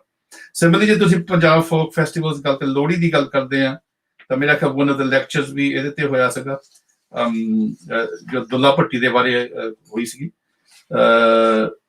ਹੋਲੀ, ਵਿਸਾਖੀ, ਤੀਆਂ ਦੇ ਮੇਲੇ, ਦੀਵਾਲੀ, ਦੁਸਹਿਰੇ, ਤੇ ਉਹ ਸਾਰੀਆਂ ਕਮਿਊਨਿਟੀਆਂ ਦੇ ਇਹਦੇ ਵਿੱਚ ਇਨਵੋਲਵ ਹੁੰਦੀਆਂ। ਤਾਂ ਆਈਮ ਸ਼ੋਰ ਪਾਕਿਸਤਾਨ, ਪੰਜਾਬ ਦੇ ਸਾਈਡ ਦੇ ਵਿੱਚ ਵੀ ਹੋਰ ਵੀ ਕਈ ਫੈਸਟੀਵਲਸ ਹੋਣੇ ਆ। ਜਿਹੜੇ ਮੇਜਰ ਫੈਸਟੀਵਲਸ ਹੈਗੇ ਆ, ਉਹ ਪੰਜਾਬੀਜ਼ ਆਫ ਆਲ ਫੇਥਸ ਉੱਥੇ ਆਉਂਦੇ ਆ ਗੁਰਪੁਰਬਾਂ ਤੇ। ਤੇ ਜਦੋਂ ਹੁਣ ਗੁਰੂ ਨਾਨਕ ਦੇ ਸੈਲੀਬ੍ਰੇਸ਼ਨ, ਜੋ ਕਰਤਾਰਪੁਰ, ਨਨਕਾਣਾ ਹੋਏ, ਸੁਲਤਾਨਪੁਰ, ਸਾਰੀਆਂ ਕਮਿਊਨਿਟੀਆਂ ਆਈਆਂ। ਸੋ ਆਪਾਂ ਕਹਿ ਸਕਦੇ ਵੀ ਸਾਡੀ ਕਾਫੀ ਮੇਲ ਮਿਲਾਪ ਆ, even on the basis of religion ਵੀ। ਪੰਜਾਬ ਦੀ ਜਿਹੜੀ ਲਿਟਰੇਰੀ ਟ੍ਰੈਡੀਸ਼ਨ ਦੇ ਬਾਰੇ ਜੇ ਆਪਾਂ ਗੱਲ ਕਰੀਏ, ਤਾਂ ਆਪਾਂ ਬਾਬਾ ਫਰੀਦ ਜੀ ਤੋਂ ਤੱਕ ਵੀ ਗੱਲ ਕਰ ਸਕਦੇ ਹਾਂ। ਪਹਿਲਾਂ ਵੀ ਮੈਨੂੰ ਇੰਨਾ ਨਹੀਂ ਪਤਾ, ਪਰ ਡੈਫੀਨੇਟਲੀ ਬਾਬਾ ਫਰੀਦ ਜੀ, ਮੈਂ ਸਮਝਦਾ ਵੀ ਜਿਸ ਤਰ੍ਹਾਂ ਇੱਥੇ ਬ੍ਰਿਟਿਸ਼ ਦੇ ਵਿੱਚ ਇਹਨਾਂ ਦਾ ਚੌਸਰ ਸੀਗਾ, ਚੌਸਰ ਨੇ 70% ਕਹਿੰਦੇ ਨੇ ਜਿਹੜੇ ਇੰਗਲਿਸ਼ ਲੈਂਗੁਏਜ ਚੌਸਰ ਨੇ ਲਫ਼ਜ਼ ਕਹਿੰਦੇ, ਉਹ ਵੀ ਇਹਨਾਂ ਨੇ ਫਰਾਂਸ ਤੋਂ, ਹੋਰ ਯੂਰਪ ਤੋਂ ਲਿਆਂਦੇ ਸੀਗੇ। ਤਾਂ ਮੈਂ ਸਮਝਦਾ ਬਾਬਾ ਫਰੀਦ ਸਾਡਾ ਚੌਸਰ ਹੈਗਾ। ਬਾਬਾ ਫਰੀਦ ਨੇ ਇਹਦੀ ਜਿਹੜੀ ਵੋਕੈਬਲਰੀ ਉਹਨਾਂ ਦੀ ਹੈਗੀ ਹੈ, ਠੇਠ ਪੰਜਾਬੀ ਸਾਨੂੰ ਦਿੱਤੀ, ਜਿਹੜੀ ਕਿ ਅੱਜ ਵੀ ਉਹੀ ਜਾਨੀ ਕਿ ਬੋਲਦੀ ਅੱਜ ਵੀ ਢੁੱਕਦੀ ਹੈ ਸਾਡੇ ਦਿਲਾਂ ਨੂੰ, ਅੱਜ ਵੀ ਧੁੰਮਦੀ ਆ। So through the Mughal period, Guru period ਦੇ ਤੁਸੀਂ ਟ੍ਰੈਵਰਸ ਕਰਦੇ 14th to 18th centuries, ਤੁਸੀਂ ਦੇਖ ਸਕਦੇ ਵੀ ਇਹ ਪੰਜਾਬੀ ਲਿਟਰੇਚਰ ਕਿੱਦਾਂ ਡਿਵੈਲਪ ਹੋਇਆ। ਵੀ ਸੋ ਦ ਡਿਵੈਲਪ ਪੰਜਾਬੀ ਸੂਫੀ ਪੋਇਟਰੀ ਦੀ ਆਪਾਂ ਪਹਿਲਾਂ ਕਈ ਪ੍ਰੈਜ਼ੈਂਟੇਸ਼ਨਸ ਹੋਏ ਆ। ਟ੍ਰੈਡੀਸ਼ਨਸ ਜੋ ਪੰਜਾਬੀ ਕਿੱਸਾ, ਵਾਰਿਸ ਸ਼ਾਹ ਦਾ, ਫਜ਼ਲ ਸ਼ਾਹ, ਹਫੀਜ਼ ਬਰਖਦਾਰ, ਵਾਰਸ ਗੁਰੂ ਗੋਬਿੰਦ ਸਿੰਘ ਦੀਆਂ ਵਾਰਾਂ ਔਰ ਉਹਨਾਂ ਦੇ ਜਿਹੜੇ ਕਈ ਪੋਇਟ ਸੀ ਜਿੱਦਾਂ ਭਾਈ ਨੰਦ ਲਾਲ ਜੀ ਤੇ ਹੋਰ more recent times ਅਸੀਂ ਦੇਖ ਰਿਹਾ this continuation ਜਿਹੜਾ evolution of this Punjabi tradition with the Punjabi poetry novels of notable writers Bhai Vir Singh ਦੀ ਗੱਲ ਕਰਦੇ Professor Puri Nanak Singh Amrita Pritam Shiv Kumar Batawi Surjit Patar and many others the Punjabi the tradition continues to evolve but that's any in the Punjab and also amongst the global diaspora ਦੇ ਵਿੱਚ ਵੀ ਇਹ ਕਾਫੀ evolution ਹੋ ਰਹੀ ਆ but it would be an overstatement to suggest that Punjabi language and culture is very much rooted in the center of global South Asian diasporic politics. ਇਹ ਬਿਲਕੁਲ ਸਹੀ ਆ ਜੇ ਤੁਸੀਂ ਹੁਣ ਗੱਲ ਕਰਦੇ ਆ ਯੂਨੀਵਰਸਲ ਅਪੀਲ ਨੁਜ਼ਰਤ ਅਲੀ ਫਤਿਹ ਖਾਨ ਦੀ ਉਹਨੀ ਕਵਾਲੀਆਂ ਜਿਹੜੇ ਕਿ ਬਹੁਤੀਆਂ ਪੰਜਾਬੀ ਦੇ ਵਿੱਚ ਗਾਉਂਦੇ ਆ ਯੂਨੀਵਰਸਲ ਅਪੀਲ ਆ ਹੰਸ ਰਾਜ ਹੰਸ ਗੁਰਦਾਸ ਸਤਿੰਦਰ ਸਰਤਾਜ ਨੂਰਨ ਸਿਸਟਰਸ ਜਿੱਥੇ ਵੀ ਜਾਂਦੀਆਂ ਸਾਡੀਆਂ ਪੰਜਾਬ ਦੀਆਂ ਧੀਆਂ ਤੇ ਉਹ ਬਾਹਰ ਦੇ ਟ੍ਰੈਡੀਸ਼ਨਾਂ ਦੇ ਵਿੱਚ ਵੀ and many more who take the unique Punjabi folk music and songs. This is further evidence that we can still talk about some kind of Punjab ethnicity. Ethnicity badi complicated ਚੀਜ਼ ਆ ਤਾਂ ਮੈਂ ਥੋੜਾ ਜਿਹਾ ਹੁਣ conclusion ਵੱਲ ਆਉਂਗਾ ਦੋ ਤਾਂ ਪੰਜਾਬ ਜਿਹੜੇ ਪੰਜ ਦਰਿਆਵਾਂ ਦਾ ਜੋ ਦੇਸ਼ ਹੈਗਾ ਧਰਤੀ ਹੈਗੀ ਆ ਇਹ ਬਿਲਕੁਲ ਹਿਊਮਨ ਸਿਵਲਾਈਜੇਸ਼ਨ ਤੋਂ ਪਹਿਲਾਂ ਸੀਗੀ ਇਹ ਤਾਂ ਮਿਲੀਅਨਸ ਆਫ ਇਅਰਸ ਹੋ ਗਿਆ ਪਰ ਇਹ ਇੱਕ ਜੇ ਆਪਾਂ ਪੰਜਾਬੀਅਤ ਦੀ ਗੱਲ ਕਰੀਏ as a distinct cultural kind of entity you can say with some kind of boundaries ਇਹ really ਮੈਂ ਸਮਝਦਾ as a Sikh ਵੀ ਜਿੱਦਾਂ ਸਿੱਖ ਧਰਮ ਡਿਵੈਲਪ ਹੋਇਆ ਜਾਂ ਸਿੱਖ ਰਿਲੀਜਨ ਜਾਂ ਤੁਸੀਂ ਕਹਿੰਦੇ ਸਾਡੇ ਲਿਟਰੇਚਰ ਤਾਂ ਇਹਦੇ ਪਾਰਲੇ ਲਈ ਪੰਜਾਬੀਅਤ ਵੀ ਡਿਵੈਲਪ ਹੋਈ ਤਾਂ ਜਿਹੜੇ ਹਿਸਟੋਰੀਅਨ ਤਾਂ ਪੋਇਟ ਜਿਹੜੇ ਕਿ ਪ੍ਰੋਫੈਸਰ ਪੂਰਨ ਸਿੰਘ ਜੀ ਉਹਨਾਂ ਨੇ ਕਾਫੀ ਆਪਣੀ ਐਂਥੋਲੋਜੀਜ਼ ਲਿਖੀਆਂ sisters of the spinning wheel spirit of the oriental poetry ਉਹਨਾਂ ਨੇ ਇਹੀ ਬਿਲਕੁਲ ਇਹੀ ਪੁਆਇੰਟ ਰੱਖਿਆ ਕਹਿੰਦੇ ਵੀ ਜਿਹੜਾ ਪੰਜਾਬ ਵਿੱਚ ਜਿਹੜਾ ਗੁਰੂ ਗ੍ਰੰਥ ਸਾਹਿਬ ਜੀ ਆ ਉਹ ਕਹਿ ਰਹੇ ਵੀ ਇਹ ਪੰਜਾਬ ਦਾ ਸਕ੍ਰਿਪਚਰ ਹੈਗਾ ਇਹ ਠੀਕ ਆ ਸਿੱਖ ਮੰਨਦੇ ਵੀ ਜਗਤ ਗੁਰੂ ਆ ਵੀ ਗੁਰੂ ਨਾਨਕ ਦਾ ਯੂਨੀਵਰਸਲ ਮੈਸੇਜ ਸੀ ਪਰ ਹੋ ਸਕਦਾ ਉਹ ਯੂਨੀਵਰਸਲ ਮੈਸੇਜ ਵੀ ਪੰਜਾਬ ਦੇ ਆਤਮਾ ਦੇ ਵਿੱਚੋਂ ਹੀ ਪੈਦਾ ਹੋਇਆ ਇਹ ਵੀ ਆਪਾਂ ਨੂੰ ਮੰਨਣਾ ਪਊਗਾ ਜੇ ਬਾਬਾ ਫਰੀਦ ਜੀ ਜਿੰਨੇ ਵੀ ਸਾਡੇ ਸੂਫੀ ਉਹਨਾਂ ਦਾ ਹੈ ਤਾਂ ਯੂਨੀਵਰਸਲ ਮੈਸੇਜ ਪਰ ਯੂਨੀਕਲੀ ਪੰਜਾਬੀ ਆ ਯੂਨੀਵਰਸਲ ਮੈਸੇਜ ਸੋ ਜਿਹੜਾ ਪੂਰਨ ਸਿੰਘ ਜੀ ਨੇ ਉਹ ਕਹਿੰਦੇ ਵੀ ਗੁਰੂ ਗ੍ਰੰਥ ਸਾਹਿਬ ਦਾ literature history, folklore, sada Punjabi, all come together in harmony to define what it means to be a Punjabi. So, in fact, Puran Singh ne bhi kiya si bhi Punjab wasta gura te naam te. Punjab is alive because of the spirits of the Gurus.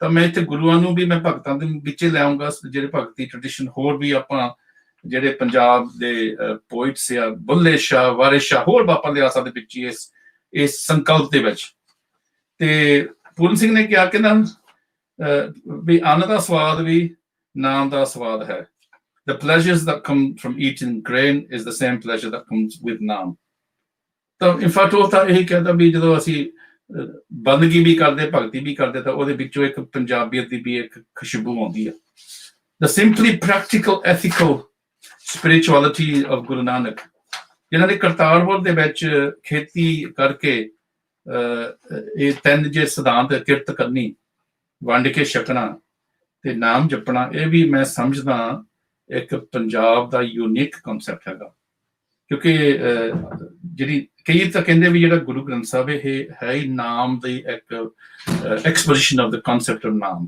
ਔਰ ਜੇ ਆਪਾਂ ਨਾਮ ਦੀ ਗੱਲ ਕਰਦੇ ਤਾਂ ਬਾਬਾ ਫਰੀਦ ਜੀ ਵੀ ਨਾਮ ਦੀ ਗੱਲ ਕਰਦੇ ਆ ਭਗਤ ਰਵਿਦਾਸ ਜੀ ਵੀ ਕਰਦੇ ਆ ਉਹਦੇ ਵਿੱਚ ਹੋਰ ਵੀ ਜਿੰਨੇ ਭਗਤ ਸੀ ਉਹਨਾਂ ਨੇ ਵੀ ਇਹ ਗੱਲ ਕੀਤੀ ਹੈ ਰਾਮਾਨੰਦ ਸਾਰੇ ਜਿਹਦੇ ਭਾਵੇਂ ਮੁਸਲਮਾਨ ਸੀ ਹਿੰਦੂ ਟ੍ਰੈਡੀਸ਼ਨ ਤੋਂ ਸੀਗੇ ਸੋ still today ਇਹ ਜੋ ਸਿਧਾਂਤ ਹੈ ਕਿ ਗੁਰੂ ਨਾਨਕ ਦੇ it forms the backbone of Punjabi ethnicity ਮੈਂ ਸਮਝਦਾ so whilst different religious traditions ਹੈਗੇ ਪੰਜਾਬ ਚ ਹੁਣੇ ਵੀ ਆ and there are many more ਤੇ ਕਿਉਂਕਿ ਸਿੱਖਾਂ ਦੇ ਵਿੱਚ ਵੀ ਬਹੁਤ ਟ੍ਰੈਡੀਸ਼ਨ ਆ ਮੁਸਲਮਾਨਾਂ ਦੇ ਵਿੱਚ ਵੀ ਬਹੁਤ ਟ੍ਰੈਡੀਸ਼ਨ ਆ there is also this a real sense we Punjabis ਅਸੀਂ spiritually ਵੀ connected ਹੈਗੇ ਕੁਝ ਹੈ ਸਾਡੇ ਦਿਲਾਂ ਦਾ ਜਿਹੜੀ ਖਿੱਚ ਜਿਹੜੀ ਆਤਮਾ ਦੀ ਖਿੱਚ ਤੁਸੀਂ ਕਹਿ ਸਕਦੇ ਆ ਤੇ ਜੋ ਕਰਤਾਰਪੁਰ ਦੇ ਵਿੱਚ ਜੋ ਹੈ ਕਿ ਗੁਰੂ ਨਾਨਕ ਦੇ 550 ਦੇ ਖੋਲਿਆ ਗਿਆ ਸੀਗਾ, ਤੇ ਇੱਕ ਬਹੁਤ ਹੀ ਜੋ ਨਨਕਾਣਾ ਸਾਹਿਬ ਵੀ ਇਹਦੇ ਵਿੱਚੋਂ ਇੱਕ ਜਿੱਥੇ ਗੁਰੂ ਨਾਨਕ ਦਾ ਸਪਿਰਿਟ ਸਾਨੂੰ ਮਿਲਿਆ, ਤਾਂ ਉੱਥੇ ਮੈਨੂੰ ਸੀ ਵੀ ਉੱਥੇ ਇੱਕ ਪੰਜਾਬ ਦਾ ਸਪਿਰਿਟ ਵੀ ਇੱਕ ਜਿੰਦਾ ਜਗਦਾ ਸਪਿਰਿਟ ਸਾਨੂੰ ਪ੍ਰਗਟ ਹੁੰਦਾ ਸੀ, ਹਨਾ। ਹੋਰ ਮੈਂ ਬਹੁਤ ਕੁਝ ਕਹਿ ਸਕਦਾ, ਮੇਰਾ ਖਿਆਲ ਸਮਾਂ ਵੀ ਕਾਫੀ ਹੋ ਗਿਆ ਹੁਣ, ਤੇ ਮੈਂ ਜਸਟ ਕੰਕਲੂਡ ਦੇ ਵਿੱਚ ਮੈਂ ਗੱਲ ਕਰੂੰਗਾ।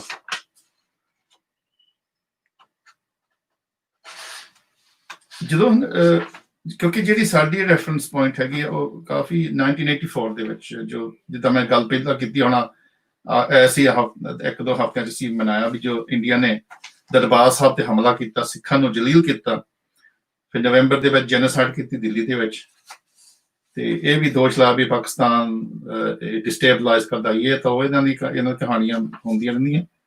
ਪਰ ਇਹਦੇ ਵਿੱਚੋਂ ਸਿੱਖਾਂ ਨੂੰ ਮਹਿਸੂਸ ਬਹੁਤ ਹੋਇਆ ਵੀ ਅਸੀਂ ਹਿੰਦੁਸਤਾਨੀ ਨਹੀਂ ਹੋ ਸਕਦੇ, ਕਿਉਂਕਿ ਜਿਸ ਦੇਸ਼ ਦੇ ਵਿੱਚ ਸਾਡੇ ਤੇ ਇੰਨਾ ਕੁਛ ਜ਼ੁਲਮ ਹੋਇਆ, ਅਸੀਂ ਉਹ ਦੇਸ਼ ਕਿੱਦਾਂ ਆਪਣਾ ਦੇਸ਼ ਸਮਝ ਸਕਦੇ ਹਾਂ। ਉਹ ਇਹ ਬੜਾ ਡੀਪ ਰਪਚਰ ਹੈਗਾ, ਔਰ ਇਹਦੇ ਬਾਰੇ ਬਹੁਤ ਕੁਛ ਲਿਖਿਆ ਗਿਆ, ਔਰ ਉਹਦੇ ਵਿੱਚ ਸਿੱਖਾਂ ਦੀ ਫਿਰ ਮੰਗ ਸੀ ਵੀ ਸਾਨੂੰ ਇੱਕ ਵੱਖਰਾ ਦੇਸ਼ ਮਿਲਣਾ ਚਾਹੀਦਾ। ਚਲੋ ਅਜੇ ਵੀ ਉਹ ਮੰਗ ਹੈ, ਪਰ ਮੈਂ ਕਈ ਵਾਰੀ ਸੋਚਦਾ ਵੀ 2 ਕਿਸਮ ਦੇ ਦੇਸ਼ ਹੁੰਦੇ ਆ, ਇੱਕ ਤਾਂ ਦੇ ਐਡਮਿਨਿਸਟ੍ਰੇਟਿਵ ਤੁਸੀਂ ਦੇਸ਼, ਉਹਨਾਂ ਦੇ ਵੀ ਨਕਸ਼ੇ ਬਦਲ ਦਿੰਦੇ ਆ ਦੁਨੀਆ ਦੇ ਵਿੱਚ। ਜਿੱਦਾਂ ਮੈਂ ਪਹਿਲਾਂ ਜ਼ਿਕਰ ਕੀਤਾ ਸੀ, ਦੁਨੀਆ ਦੇ 90% ਜਿਹੜੀਆਂ ਕੰਟਰੀਆਂ ਮੇਰਾ ਖਿਆਲ 100 ਸਾਲ ਪੁਰਾਣੀਆਂ ਵੀ ਨਹੀਂ ਹੋਣੀਆਂ, ਇਹ ਨਕਸ਼ੇ ਬਦਲੇ ਦਿੰਦੇ ਆ, ਪਰ ਦਿਲਾਂ ਦੇ ਨਕਸ਼ੇ ਬਦਲਣੇ ਬਹੁਤ ਔਖੇ ਆ।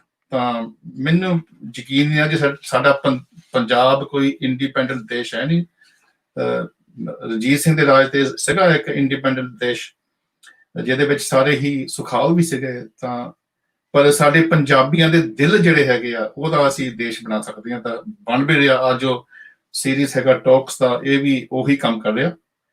ਤੇ ਮੈਂ ਇੱਥੇ ਹੀ ਸਮਾਪਤੀ ਕਰਦਾ। ਸੋ ਮੈਂ ਜਿੱਦਾਂ ਪਹਿਲਾਂ ਵੀ ਕਿਹਾ, ਮੈਂ ਹਿਸਟੋਰੀਅਨ ਹੈ ਨਹੀਂ, ਨਾ ਹੀ ਪੰਜਾਬ ਮੇਰੀ ਕੋਈ ਸਪੈਸ਼ਲਿਜ਼ਮ ਹੈਗੀ ਆ।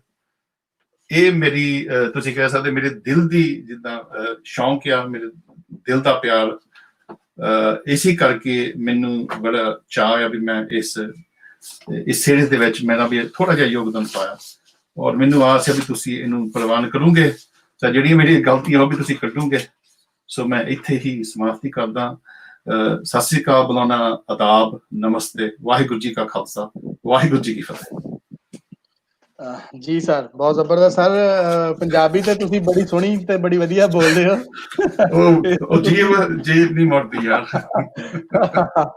ਜਿਹੜੀ ਮਾਫੀ ਵਾਲੀ ਗੱਲ ਸੀ ਉਹ ਤੇ ਹੁਣ ਖਤਮ ਹੋ ਗਈ, ਕਿਉਂਕਿ ਤੁਸੀਂ ਬੜੀ ਵਧੀਆ ਪੰਜਾਬੀ ਬੋਲੀ। ਸਾਰੇ ਲੋਕ ਕਮੈਂਟ ਵਿੱਚ ਵੀ ਗੱਲਬਾਤ ਹੀ ਕਰ ਰਹੇ ਸਨ।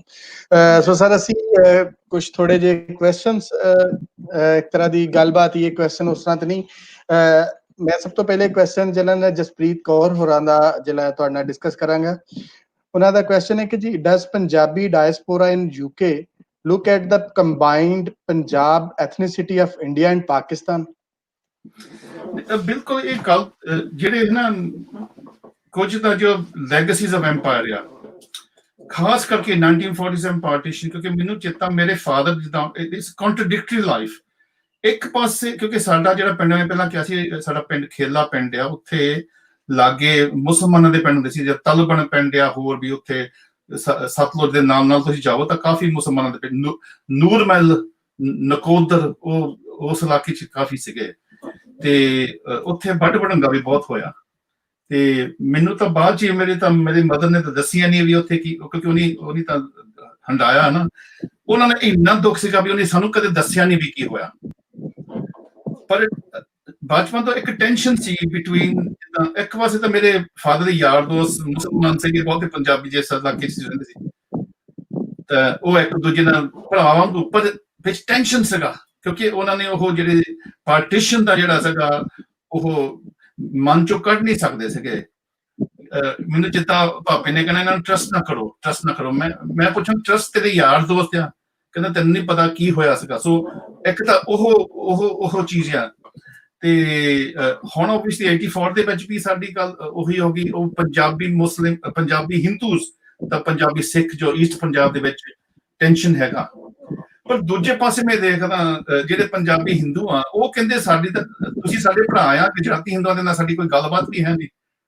So on the kind of practical level ਜਦੋਂ ਤੁਸੀਂ ਪੋਲਿਟਿਕਸ ਨੂੰ ਪਾਸੇ ਰੱਖਦੇ ਤਾਂ ਤੁਸੀਂ ਇੱਕ ਸਮਝਦੇ ਆ, once the history and the kind of politics comes in, ਤੁਹਾਨੂੰ ਦੂਰ ਕਰ ਦਿੰਦਾ।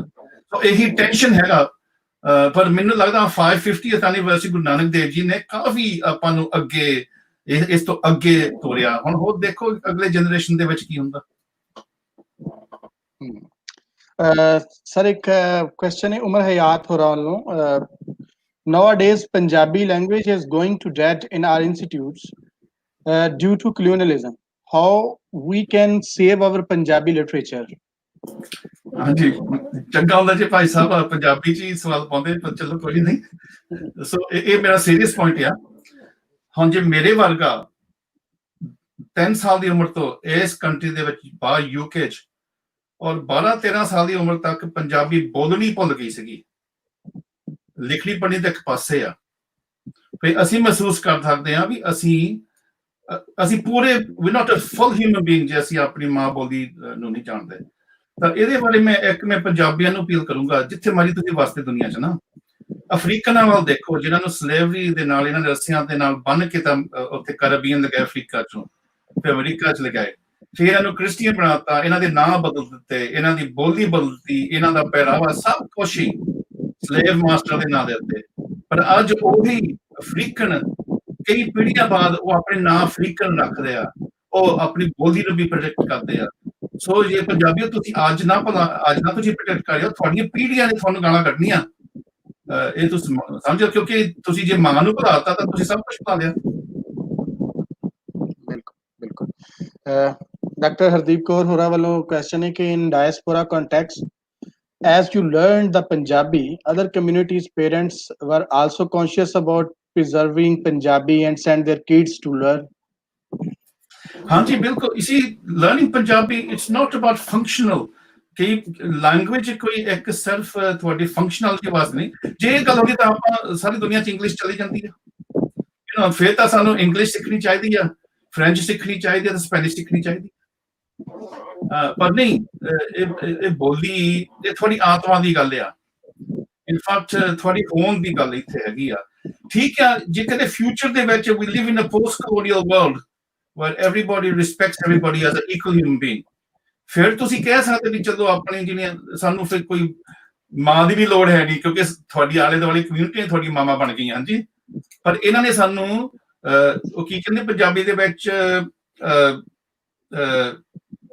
ਮਤਰੇਈ, ਜਿੱਦਾਂ ਮਤਰੇਈ ਨਹੀਂ ਹੁੰਦੇ, ਮਤਰੇਈ ਮਾਂ ਅਸੀਂ ਹੈ ਅਜੇ ਉਦਾਂ ਹੀ ਆ। ਹਾਂਜੀ, ਅਸੀਂ ਅਡੋਪਟ ਹੀ ਕੀਤੇ ਆ, ਅਸੀਂ ਇਹਨਾਂ ਦੇ ਪਰਿਵਾਰ ਦੇ ਨਹੀਂ ਬਣੇ। ਸਾਡਾ ਪਰਿਵਾਰ ਪੰਜਾਬੀ ਆ, ਪੰਜਾਬ ਹੀ ਆ ਸਾਡਾ ਮੁਲਕ, ਸਾਡਾ ਦੇਸ਼। ਹਾਂਜੀ, ਔਰ ਮੇਰੇ ਬੱਚੇ ਜਿਹੜੇ ਕਿ ਇੱਥੇ ਦੇ, ਅਸੀਂ ਤਾਂ ਫਿਰ ਵੀ ਚਲੋ ਪੰਜਾਬ 'ਚ 2-3 ਸਾਲ ਕੱਢ ਲਏ, ਜਿਹੜੇ ਮੇਰੇ ਬੱਚੇ ਆ ਚੰਗੇ ਪੜ੍ਹੇ ਲਿਖੇ ਆ, ਪਰ ਉਹ ਵੀ ਕਹਿੰਦੇ ਅਸੀਂ ਪੰਜਾਬੀ ਆ। ਕੋਈ ਹੈ ਚੀਜ਼ ਇਹਨਾਂ ਦੇ ਵਿੱਚ, ਕੋਈ ਆਈ ਡੋਨਟ ਨੋ ਕੀ ਚੀਜ਼ ਆ ਇਹ। ਤੁਸੀਂ ਕੋਈ ਜੋਤਸ਼ੀ ਕੱਢ ਸਕਦਾ ਜਾਂ ਕੋਈ ਹੋਰ ਜਿਹੜੇ ਇੱਥੇ ਬਾਬੇ ਦੱਸ ਦੇਣਗੇ ਵੀ ਕੀ ਖਿੱਚ ਹੈ ਪੰਜਾਬੀ ਵਾਸਤੇ। ਮੈਨੂੰ ਤਾਂ ਬਾਬਾ ਨਾਨਕ ਹੀ ਦੱਸਦਾ ਜਾਂ ਬਾਬਾ ਫਰੀਦ ਜੀ। ਹਾਂਜੀ, ਮੈਨੂੰ ਤਾਂ ਉਹੀ ਮੇਰੇ ਬਾਬੇ ਦੱਸਦੇ ਆ। ਸਰ ਜ਼ਫਰ ਬਿਲਾਲ ਜ਼ਫਰ ਰਾਂਝਾ ਨੇ ਕਾਇਰਨ ਯੂਨੀਵਰਸਿਟੀ ਤੋਂ ਹਿਸਟਰੀ ਦੇ ਸਟੂਡੈਂਟ ਨੇ, ਉਹਨਾਂ ਦਾ ਇੱਕ ਤਰਫਾਇਆ ਕਿ historians nowadays are looking at past events in a particular theoretical framework. As you come from a critical theory perspective, how do you see that mandatory to go this way? Yeah, no, this is a good point. In fact, I left out some of the theory. ਇੱਕ ਹੋਰ ਹੈਗੀ ਆ, ਸ਼ਾਇਦ ਮੇਰਾ ਖਿਆਲ ਜੇ post colonial studies ਦੇ ਵਿੱਚ ਆਉਂਦੀ ਆ, ਉਹ ਹੈਗੀ ਆ ਜਿੱਦਾਂ ਸਪੀਵਾਕ, ਗਾਉਤਰੀ ਸਪੀਵਾਕ ਦਾ ਵਰਕ ਹੈ ਨਾ, ਤੇ ਹੋਮੀ ਬਾਬਾ। ਤਾਂ ਉਹ ਬੇਸਿਕਲੀ ਇਹ ਕਹਿ ਰਹੇ ਆ ਵੀ ਕਲੋਨੀਅਲ ਪੀਰੀਅਡ ਦੇ ਵਿੱਚ ਸਾਡੇ ਕਲਚਰ, ਸਾਡੀ ਹੋਂਦ, ਸਾਡੀਆਂ ਬੋਲੀਆਂ, ਸਾਡਾ ਸਭ ਕੁਛ ਇਹਦੇ ਨੇ ਖਰਾਬ ਕਰਤਾ ਸੀਗਾ। ਹਾਂਜੀ, ਸਾਨੂੰ ਗੁਲਾਮ ਕਰਤਾ ਸੀਗਾ, ਸਾਡਾ ਕਲਚਰ ਹੀ ਗੁਲਾਮੀ ਦੇ ਰਾਹ ਪਾਤਾ। ਤਾਂ ਇਹ ਗੁਲਾਮੀ ਲਾਉਣ ਵਾਸਤੇ, ਮਾਨਸਿਕ ਗੁਲਾਮੀ ਦਾ ਸਾਨੂੰ ਕੋਈ ਨਾ ਕੋਈ ਆਪਣੀ ਆਈਡੈਂਟਿਟੀ, ਆਪਣੀ ਹੋਂਦ ਮੁੜ ਕੇ ਇਸਟੈਬਲਿਸ਼ ਕਰਨੀ ਪਊਗੀ, ਨਹੀਂ ਤਾਂ we will just be the other, we will be the coloniser. ਜਿੱਦਾਂ ਐਡਵਰਡ ਸਾਈਡ ਨੇ ਕਿਹਾ ਸੀ ਨਾ, we will be the oriental, we will be the Easterner, and which is constructed. So how do you disrupt this kind of binary oppositions? Na? ਸੋ ਸਪੀਵਕ ਨੇ ਕਿਹਾ ਜਿਹੜੀ identity politics ਜਾਂ there's a danger because identity politics ਜਿੱਦਾਂ ਮੈਂ ਪਹਿਲਾਂ ਗੱਲ ਕੀਤੀ ਆ in the modern period it's itself is a fiction. It becomes a construction of alternative fiction. Nationalism, essentialism ਇਹਨੂੰ ਕਹਿੰਦੇ। ਤਾਂ ਸਪੀਵਕ ਨੇ ਕਿਹਾ ਸੋ ਉਹ ਫਸ ਗਏ ਸੀਗੇ ਕਿਉਂਕਿ ਇੱਕ ਪਾਸੇ ਤਾਂ ਕਹਿੰਦੇ ਅਸੀਂ essentialism ਦੇ ਅਗੇਂਸਟ ਹਾਂ, ਪਰ ਦੂਜੇ ਪਾਸੇ ਉਹ ਦੇਖ ਰਿਹਾ ਵੀ ਜਿਹੜੇ post colonial nations struggle ਕਰਦੀਆਂ the peoples for their sense of identity, they have to mobilize something ਨਾ।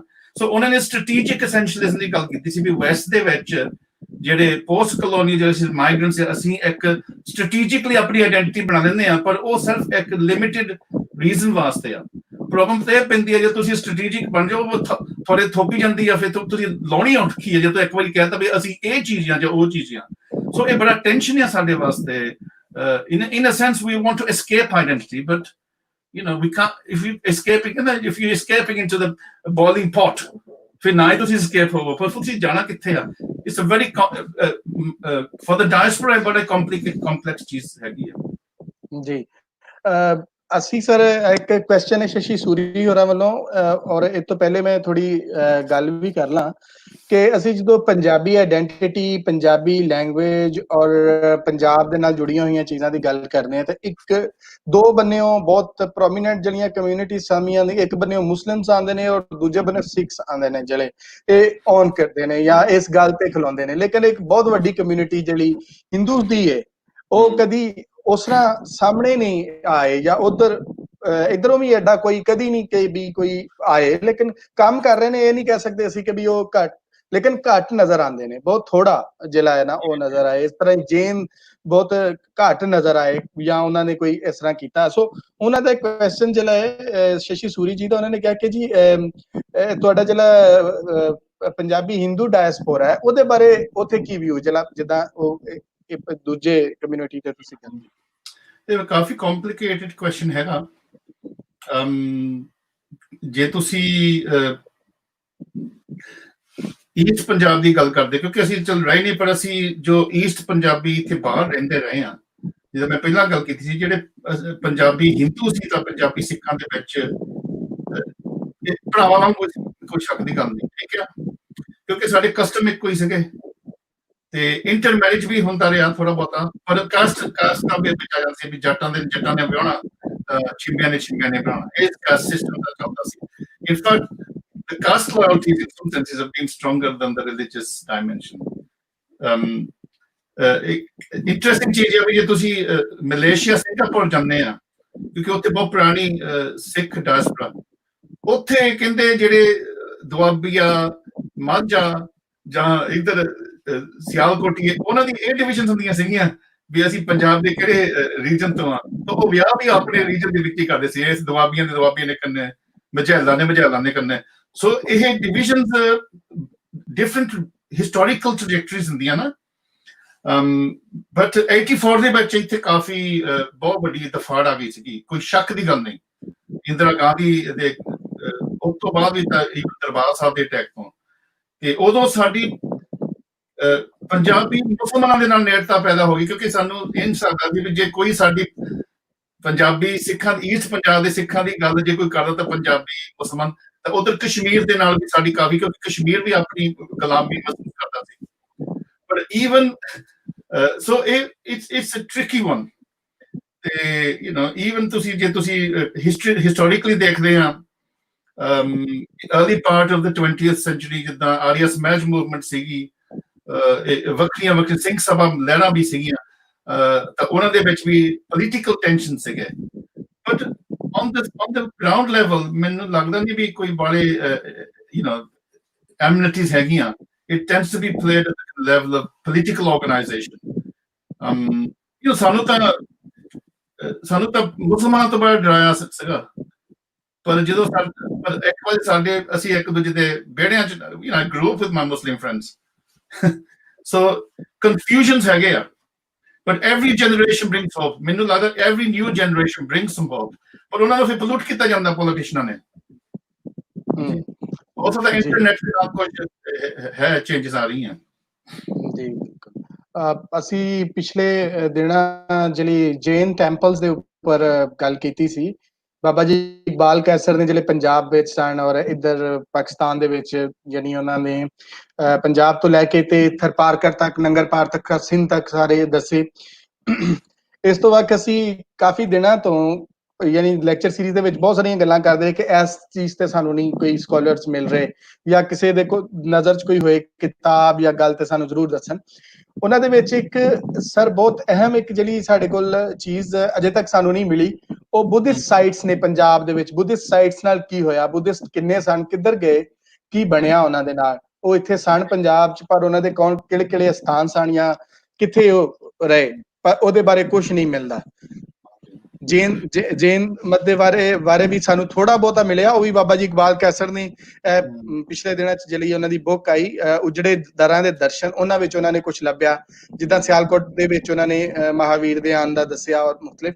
ਇਸੇ ਤਰ੍ਹਾਂ ਹੀ ਬੁੱਧਿਸਟਾਂ ਦੇ ਬਾਰੇ 'ਚ ਵੀ ਕੁਝ ਨਹੀਂ ਮਿਲਦਾ।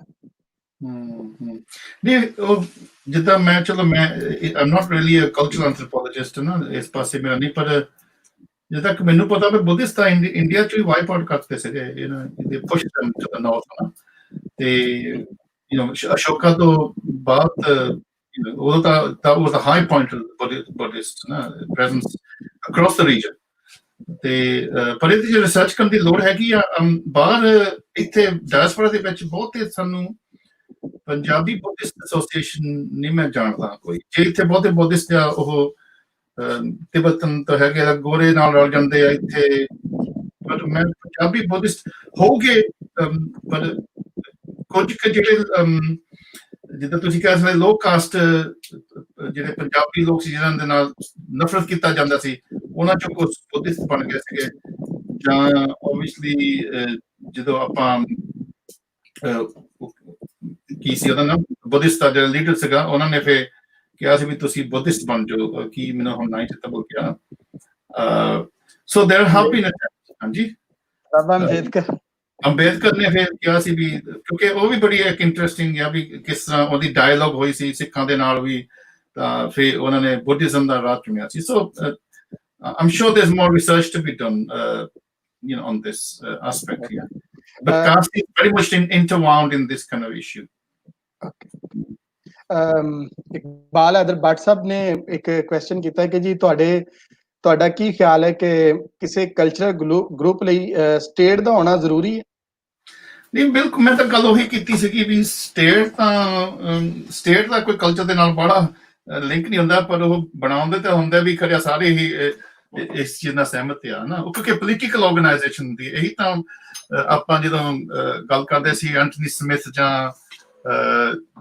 ਅੱਜ ਕੱਲ ਦੇ ਜਿਹੜੇ ਈਵਨ ਬੈਨੇਡਿਕਟ ਐਂਡਰਸਨ ਦੀ imagine community, in fact to some extent state ਇਸ ਕਰਕੇ ਆਪਣੀ ਪੰਜਾਬੀ ਬੋਲੀ ਦੇ ਵਿੱਚ ਕਈ ਕਨਸੈਪਟਸ ਹੈਗੇ, ਜਿੱਦਾਂ ਆਪਾਂ ਗੱਲ ਕਰਦੇ ਹਾਂ ਵੀ ਕੌਮ ਤੇ ਸਿੱਖ ਕੌਮ। ਹੁਣ ਗੱਲ ਹੈਗੀ ਕਿ ਸਿੱਖ ਕੌਮ ਨੂੰ ਆਪਣਾ ਦੇਸ਼ ਚਾਹੀਦਾ ਜਾਂ ਸਿੱਖ ਕੌਮ ਆਪਣੇ ਆਪ ਦੇ ਵਿੱਚ ਇੱਕ ਕੌਮ ਆ, ਕੀ ਪੰਜਾਬੀ ਇੱਕ ਕੌਮ ਆ? ਸੋ ਇਹ ਬੜੇ ਕੰਪਲੈਕਸ ਵਰਡਸ ਹੈਗੇ, ਦੇ different ways to look at that, but really a nation state is something different from a nation, is something different from even ਜਿੱਦਾਂ ਤੁਸੀਂ ਪੰਥ ਦੀ ਗੱਲ ਕਰਦੇ ਆ, ਜਿੱਦਾਂ ਆਪਾਂ ਗੱਲ ਕਰਦੇ ਸਾਡੇ ਪੰਜਾਬ ਦੇ ਵਿੱਚ ਪੰਥੀ ਟ੍ਰੈਡੀਸ਼ਨ ਸੀਗੇ, ਕਬੀਰ ਪੰਥੀ, ਨਾਨਕ ਪੰਥੀ, ਇਹ ਪੰਥੀ, ਉਹ ਪੰਥੀ, ਉਹ ਫੋਲੋਅਰਸ ਹੁੰਦੇ ਸੀਗੇ। ਸੋ it's like a different ways to understand people and organization. So ਇਹਦਾ ਕੋਈ ਸਿੰਪਲ ਆਨਸਰ ਹੈ ਨਹੀਂ, ਸਿੰਪਲ ਆਨਸਰ ਹੈ ਨਹੀਂ ਇਹਦੇ ਬਾਰੇ। जी सर राजकुमार हंस जी, प्रोफेसर राजकुमार हंस और ने क्वेश्चन पूछा है कि जली relationship exist between Punjabis of different faith in diaspora, की लेवल्स ने उन्हां दे किस तरह दा उन्हां दा परता है वे?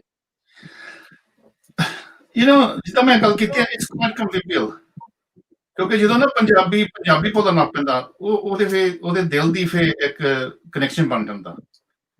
ਤੇ ਇਨਫੈਕਟ ਡਾਇਸਪੋਰਾ ਦੇ ਵਿੱਚ ਜ਼ਿਆਦਾ ਹੁੰਦਾ, ਕਿਉਂਕਿ ਜਦੋਂ ਤੁਸੀਂ ਬਾਹਰ ਆ ਯੂ ਆਰ ਇਨ ਮਾਈਨੋਰਿਟੀ ਆ।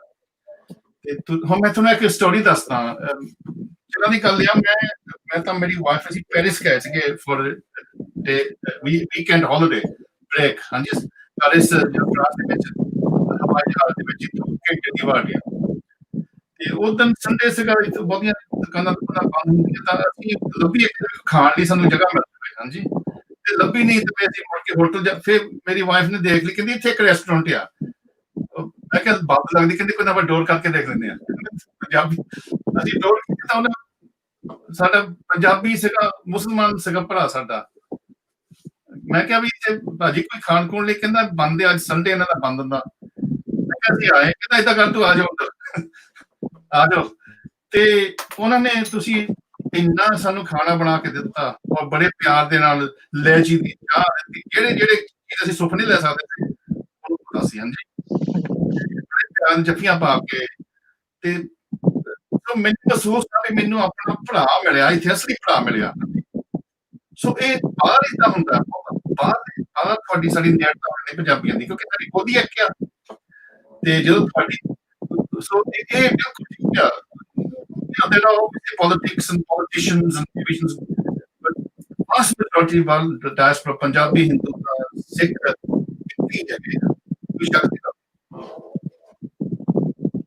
जी ठीक। चरण जी मान जी ने एक क्वेश्चन उन्होंने किया है। सो आजकल क्योंकि एक जली एक मूव भी पूरी दुनिया च चल रही है, खासकर अमेरिका और यूरोप और अदरवाइज ਅਸੀਂ ਵੇਖ ਰਹੇ ਹਾਂ। ਉਹਨਾਂ ਨੇ ਗੱਲ ਕੀਤੀ ਹੈ ਕਿ please share your experience about the racial discrimination. ਹਾਂਜੀ, ਮੈਂ ਉਹ ਅੱਜ ਦੇ ਨਾਲ ਵੀ ਜਿਹੜੀ ਜੁੜੀ ਹੋਈ ਗੱਲ ਹੈ, ਮੇਰਾ ਖਿਆਲ ਅੱਜ ਦੇ ਦਿਨ ਦੀ ਵੀ ਉਹ ਗੱਲ ਹੈ, ਔਰ ਜਿਹੜੀ ਤੁਰੀ ਜਾਂਦੀ ਹੈ। ਕੰਟੈਂਪਰੇਰੀ ਜਿਹੜੇ ਸਾਡੇ ਪੈਰੈਂਟਸ ਸੀਗੇ ਨਾ, ਉਹਨਾਂ ਨੇ ਨਸਲਵਾਦ ਬਹੁਤ ਦੇਖਿਆ, ਡਿਸਕ੍ਰਿਮੀਨੇਸ਼ਨ, ਪਰ ਦੇਖਿਆ ਬਿਕਾਜ਼ ਦੇ ਵਰ ਬਿਜ਼ੀ ਮੇਕਿੰਗ ਮਨੀ। ਜਿੱਦਾਂ ਕਿ ਉਹਨਾਂ ਦਾ ਕੰਮ ਸੀ, ਅਸੀਂ ਇੱਥੇ ਜਿਹੜਾ ਪੈਸਾ ਬਣਾਉਣਾ, ਭੇਜਣਾ, ਤੇ ਥੋੜਾ ਬਹੁਤ ਪ੍ਰੋਟੈਕਟ ਕੀਤਾ ਸਾਨੂੰ, ਪਈ ਨਾ ਨਹੀਂ ਪ੍ਰੋਟੈਕਟ ਕੀਤਾ। ਬਟ ਸੋ ਦੇ ਵਰ ਫਾਈਟਿੰਗ ਬੈਕ। In fact, ਉਹਨਾਂ ਦੀ ਜਿਹੜੀ ਸਟਰਗਲ ਸੀਗੀ is to keep on their main purpose, which was to earn some money.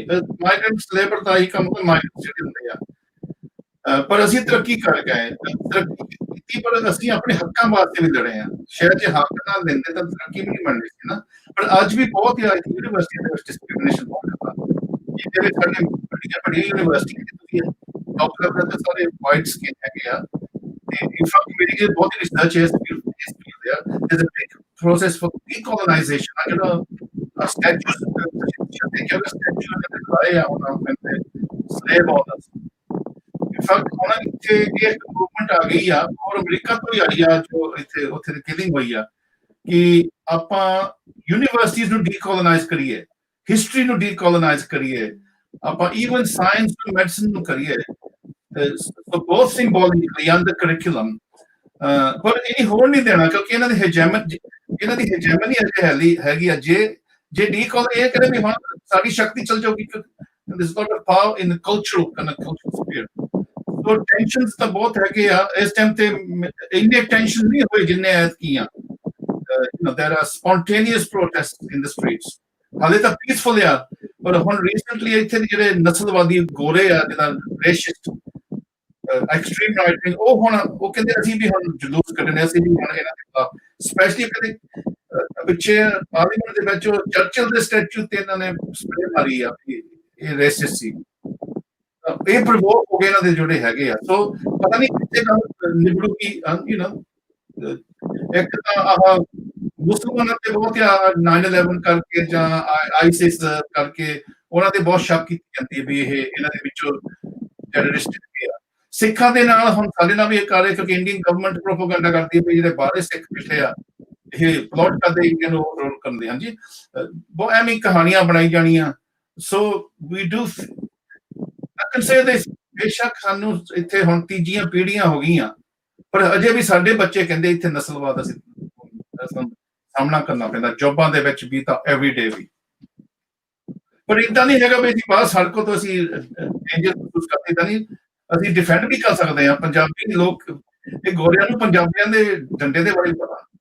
ਹਾਂਜੀ, ਇਨਫੈਕਟ ਇਟਸ ਅ ਰੈਪੂਟੇਸ਼ਨ, ਅਸੀਂ ਬੰਗਾਲੀਆਂ ਦੋ ਥੱਪੜ ਖਾ ਲੈਂਦੇ, ਬੰਗਾਲੀ ਨੇ ਮੁੜ ਕੇ ਲੜਦੇ ਜੱਗ ਜਰਾਤੀ, ਪਰ ਕਦੇ ਪੰਜਾਬੀਆਂ ਨਾਲ ਪੰਗਾ ਨਾ ਪਾ ਦਿਓ ਤੁਸੀਂ। जी बिल्कुल ठीक है। सर लास्ट क्वेश्चन आमर रियाज साहब वालों, आमर टूटू साहब ने कि Nanak पंथीज were Muslims too, explain and give examples and references. Yeah, well actually I'm not really, scholar in this field, but Amandeep Singh ਹੈਗਾ from Singapore. He's doing a documentary Nanak's travel. ਸ਼ਾਇਦ ਤੁਸੀਂ ਦੇਖਿਆ ਹੋਊਗਾ ਉਹਨਾਂ ਦੇ। ਜੀ ਉਹਨਾਂ ਨੇ ਕੀਤਾ ਸੀ, ਸਾਡੇ ਲੈਕਚਰ ਵੀ ਕੀਤਾ ਸੀ ਅਕ੍ਰਾਸ 9 ਨੇਸ਼ਨ ਨਾਨਕ। ਉਹਨਾਂ ਨੇ ਬਹੁਤ ਨਾਨਕਪੰਥੀ ਉੱਥੇ he's met quite a lot of communities, ਉਹਨਾਂ ਨੂੰ ਗੱਲਾਂ ਬਾਤਾਂ ਵੀ ਕੀਤੀਆਂ। ਤਾਂ ਉਹ ਆਪ ਕਹਿੰਦਾ ਵੀ ਅਸੀਂ ਨਾਨਕਪੰਥੀਆਂ ਨੂੰ ਭੁਲਾਈ ਦਿੱਤਾ, ਸਿੱਖਾਂ ਨੇ ਭੁਲਾਤਾ ਕਰਕੇ ਉਹ ਕਹਿ ਰਹੇ ਵੀ ਇਹ ਪ੍ਰੋਪਰ ਸਿੱਖ ਹੀ ਹੈ ਨਹੀਂ, ਇਹ ਟ੍ਰੈਡੀਸ਼ਨਸ ਜਿਹੜੇ ਲੋਕਲ ਜਿੱਦਾਂ ਕਰਮਕਾਂਡ ਕਰਦੇ ਆ ਤਾਂ ਦੂਜੇ ਸੋ ਕਾਫੀ ਡਿਸਟੈਂਸ ਹੋ ਗਏ ਸੀਗੇ। ਪਰ ਉਹ ਨਾਨਕਪੰਥੀ ਗੁਰੂ ਗ੍ਰੰਥ ਸਾਹਿਬ ਨੂੰ ਉਹ ਪੜ੍ਹਦੇ ਮੰਨਦੇ ਤਾਂ ਹੋ ਸਕਦਾ ਜਿਹੜੇ ਸੂਫੀ ਵੀ ਸੀਗੇ ਟ੍ਰੈਡੀਸ਼ਨ ਜਾਂ ਮਰਦਾਨਾ ਟ੍ਰੈਡੀਸ਼ਨ ਉਹ ਵੀ ਸ਼ਾਇਦ ਥੋੜਾ ਬਹੁਤਾ ਉਸ ਸਾਈਡ ਦੇ ਹੋਣ, ਪਰ ਇਹਦੇ ਤੇ ਵੀ ਬੜੀ ਰਿਸਰਚ ਦੀ ਲੋੜ ਆ। ਹੁਣ ਆਪਾਂ ਜੇ ਇੰਡੀਆ ਸਾਈਡ ਤੇ ਗੱਲ ਕਰਦੇ ਆ, ਸਾਡੇ ਚੋਂ ਇੱਕ ਸਿੱਖਲੀ ਘਰ ਵਣਜਾਰੇ ਹੈਗੇ ਆ, ਉਹ ਜਿਹੜੇ ਜਦੋਂ ਫੌਜਾਂ ਹੁੰਦੀਆਂ ਸੀ ਪੁਰਾਣੇ ਰਣਜੀਤ ਸਿੰਘ ਦੇ ਸਮੇਂ ਤੋਂ ਵੀ, even the group period ਤੋਂ they used to make the weapons and the metal workers।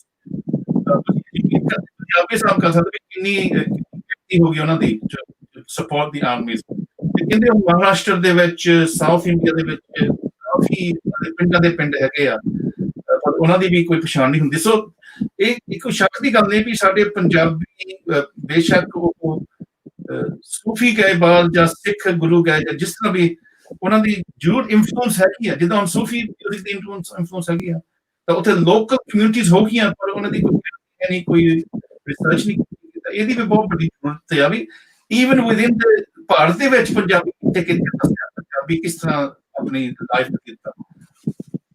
ਹੁਣ ਯੂਪੀ ਦੇ ਵਿੱਚ ਬਹੁਤ ਸਰਕਾਰ ਗਏ ਸੀਗੇ ਪਾਰਟੀਸ਼ਨ ਤੋਂ ਬਾਅਦ, ਇੱਧਰੋਂ ਯੂਪੀ ਦੇ ਵਿੱਚ ਗਏ ਸੀਗੇ, ਜ਼ਮੀਨਾਂ ਇੱਥੇ ਲੁੱਟ ਕੀਤੀਆਂ ਸੀਗੀਆਂ। ਲਾਲਪੁਰ ਦਾ ਤਾਂ ਪਤਾ ਹੈ ਵੀ ਸੀਗੀਆਂ ਵੀ ਇਹ ਕਿੱਦਾਂ ਇਹਨਾਂ ਨੇ ਲੋਕ ਇੱਧਰੋਂ ਲਿਆ ਕੇ ਸੀਗੇ। complex kind of loving of the Punjabis within the Punjab, but also outside it.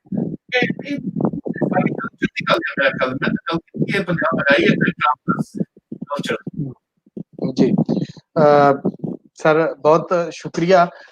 ਆਖਰ ਤੇ ਜਿਸ ਤਰ੍ਹਾਂ ਗੱਲ ਹੋ ਰਹੀ ਸੀ, ਅਸੀਂ ਤੇ ਇੱਥੇ ਜਿਹੜਾ ਮੁਸਲਿਮਸ ਦੇ ਵਿੱਚ ਸੁਣਦੇ ਰਹੇ ਹਾਂ ਤੇ ਨਾਨਕ ਸ਼ਾਹੀਏ ਫਕੀਰ, ਨਾਨਕ ਸ਼ਾਹ ਫਕੀਰ ਤੇ ਨਾਨਕ ਸ਼ਾਹੀਏ ਅਸੀਂ ਸੁਣਦੇ ਰਹੇ ਹਾਂ ਕਿ ਜੀ ਉਹ ਬਾਬਾ ਜੀ ਨੂੰ ਪੀਰ ਮੰਨਦੇ ਸੀ ਤੇ ਉਹਨਾਂ ਦੇ ਜਿਹੜਾ ਨਾ ਉਹ ਦੁਆ ਕਰਦੇ ਸੀ।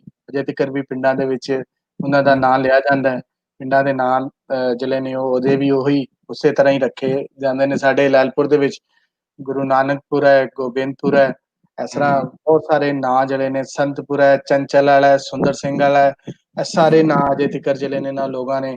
ਔਰ ਖਾਲਸਾ ਕਾਲਜ ਲਾਲਪੁਰ ਵੀ ਹੈ ਤੇ ਉਹ ਕਹਿੰਦੇ ਨੇ ਜਲੰਧਰ ਵਿੱਚ ਵੀ, ਤੁਹਾਡੇ ਸ਼ਹਿਰ ਵਿੱਚ ਵੀ ਲਾਲਪੁਰ ਖਾਲਸਾ ਕਾਲਜ ਹੈ। ਸੋ ਇਹ ਜੇ ਲਾਲਪੁਰ ਕਾਲਜ ਦੇ ਅੰਦਰ ਹੀ ਪੜ੍ਹਿਆ ਜੀ, ਤਾਂ ਸੋ ਇੱਕ ਜਿਹੜੀ ਜੁੜਤ ਇਹ ਤੇ ਮੌਜੂਦ ਹੈ। ਜ਼ਾਹਿਰ ਹੈ ਜਿਸ ਤਰ੍ਹਾਂ ਤੁਸੀਂ ਕਹਿ ਕੇ ਇੱਕ ਆਤਮਾ ਦੀ ਗੱਲ ਹੈ, ਇੱਕ ਬੰਦਿਆਂ ਦੇ ਨਾਲ ਜੁੜੀ ਹੋਈ ਗੱਲ ਹੈ। ਸੋ ਇਹ ਤੇ ਸਰ ਬਹੁਤ ਸ਼ੁਕਰੀਆ ਤੁਹਾਡਾ, ਤੁਸੀਂ ਅੱਜ ਸਰ ਟਾਈਮ ਦਿੱਤਾ, ਆਪਣੇ ਇੰਨਾ ਮਸਰੂਫ ਤੁਹਾਡਾ ਸਕੈਜੂਅਲ ਸੀ, ਤੁਸੀਂ ਟਾਈਮ ਦਿੱਤਾ ਸਰ, ਬਹੁਤ ਸ਼ੁਕਰੀਆ। ਤੁਸੀਂ ਸਾਨੂੰ ਵੇਖਦੇ ਰਹਿਣਾ ਪਲੀਜ਼, ਕੋਈ ਅਗਰ ਸੁਜੈਸ਼ਨ ਹੋਵੇ ਜਾਂ ਕੋਈ ਗੱਲਬਾਤ, ਕਿਉਂਕਿ ਅਸੀਂ ਸਟੂਡੈਂਟਸ ਹਾਂ ਔਰ ਅਸੀਂ ਕਰ ਰਹੇ ਹਾਂ ਇਸ ਚੀਜ਼ ਨੂੰ, ਤੇ ਅਸੀਂ ਚਾਹੁੰਦੇ ਹਾਂ ਕਿ ਸਾਡੇ ਸੀਨੀਅਰਸ ਦੇ ਵੱਲੋਂ ਜਿਹੜਾ ਇਨਪੁਟ ਹੈ ਉਹ ਸਾਡੇ ਵਾਸਤੇ ਬਹੁਤ ਜ਼ਿਆਦਾ ਜ਼ਰੂਰੀ ਹੈ। ਮੈਂ ਤਾਂ ਤੁਹਾਨੂੰ ਸ਼ਾਬਾਸ਼ ਦੇਣੀ ਚਾਹੁੰਦਾ, ਔਰ ਤੁਸੀਂ ਇੱਕ ਰੈਵੋਲੂਸ਼ਨ ਲਿਆ ਰਹੇ ਆ। ਜਿੱਦਾਂ ਮੈਂ ਪਹਿਲਾਂ ਕੋਲਾ ਵੀ ਕਿਹਾ ਸੀਗਾ, ਮੈਂ ਕਿਹਾ ਵੀ ਜਿੱਥੇ ਇਹ ਪੋਲਿਟਿਕਸ ਨੇ ਸਾਡੇ ਸਰੀਰ ਨੂੰ ਦੋ ਧੜ ਕਰਤਾ, ਤੁਸੀਂ ਸਾਡੇ ਦਿਲ ਨੂੰ ਮੁੜ ਕੇ ਇੱਕ ਕਰਤਾ। ਵੈਸੇ ਤਾਂ ਅੱਡ ਹੈ ਹੀ ਨਹੀਂ ਸੀ, ਪਰ ਤੁਸੀਂ ਮਹਿਸੂਸ ਕਰਤਾ ਵੀ ਸਾਡਾ ਦਿਲ ਅੱਡ ਹੈ ਨਹੀਂ। ਹਾਂਜੀ, ਤੋਹਫਾ ਮਿਲਦਾ ਤੁਹਾਨੂੰ। ਹਾਂਜੀ ਜੀ, ਓਕੇ ਸਰ, ਸਤਿ ਸ਼੍ਰੀ ਅਕਾਲ। ਸਤਿ ਸ਼੍ਰੀ ਅਕਾਲ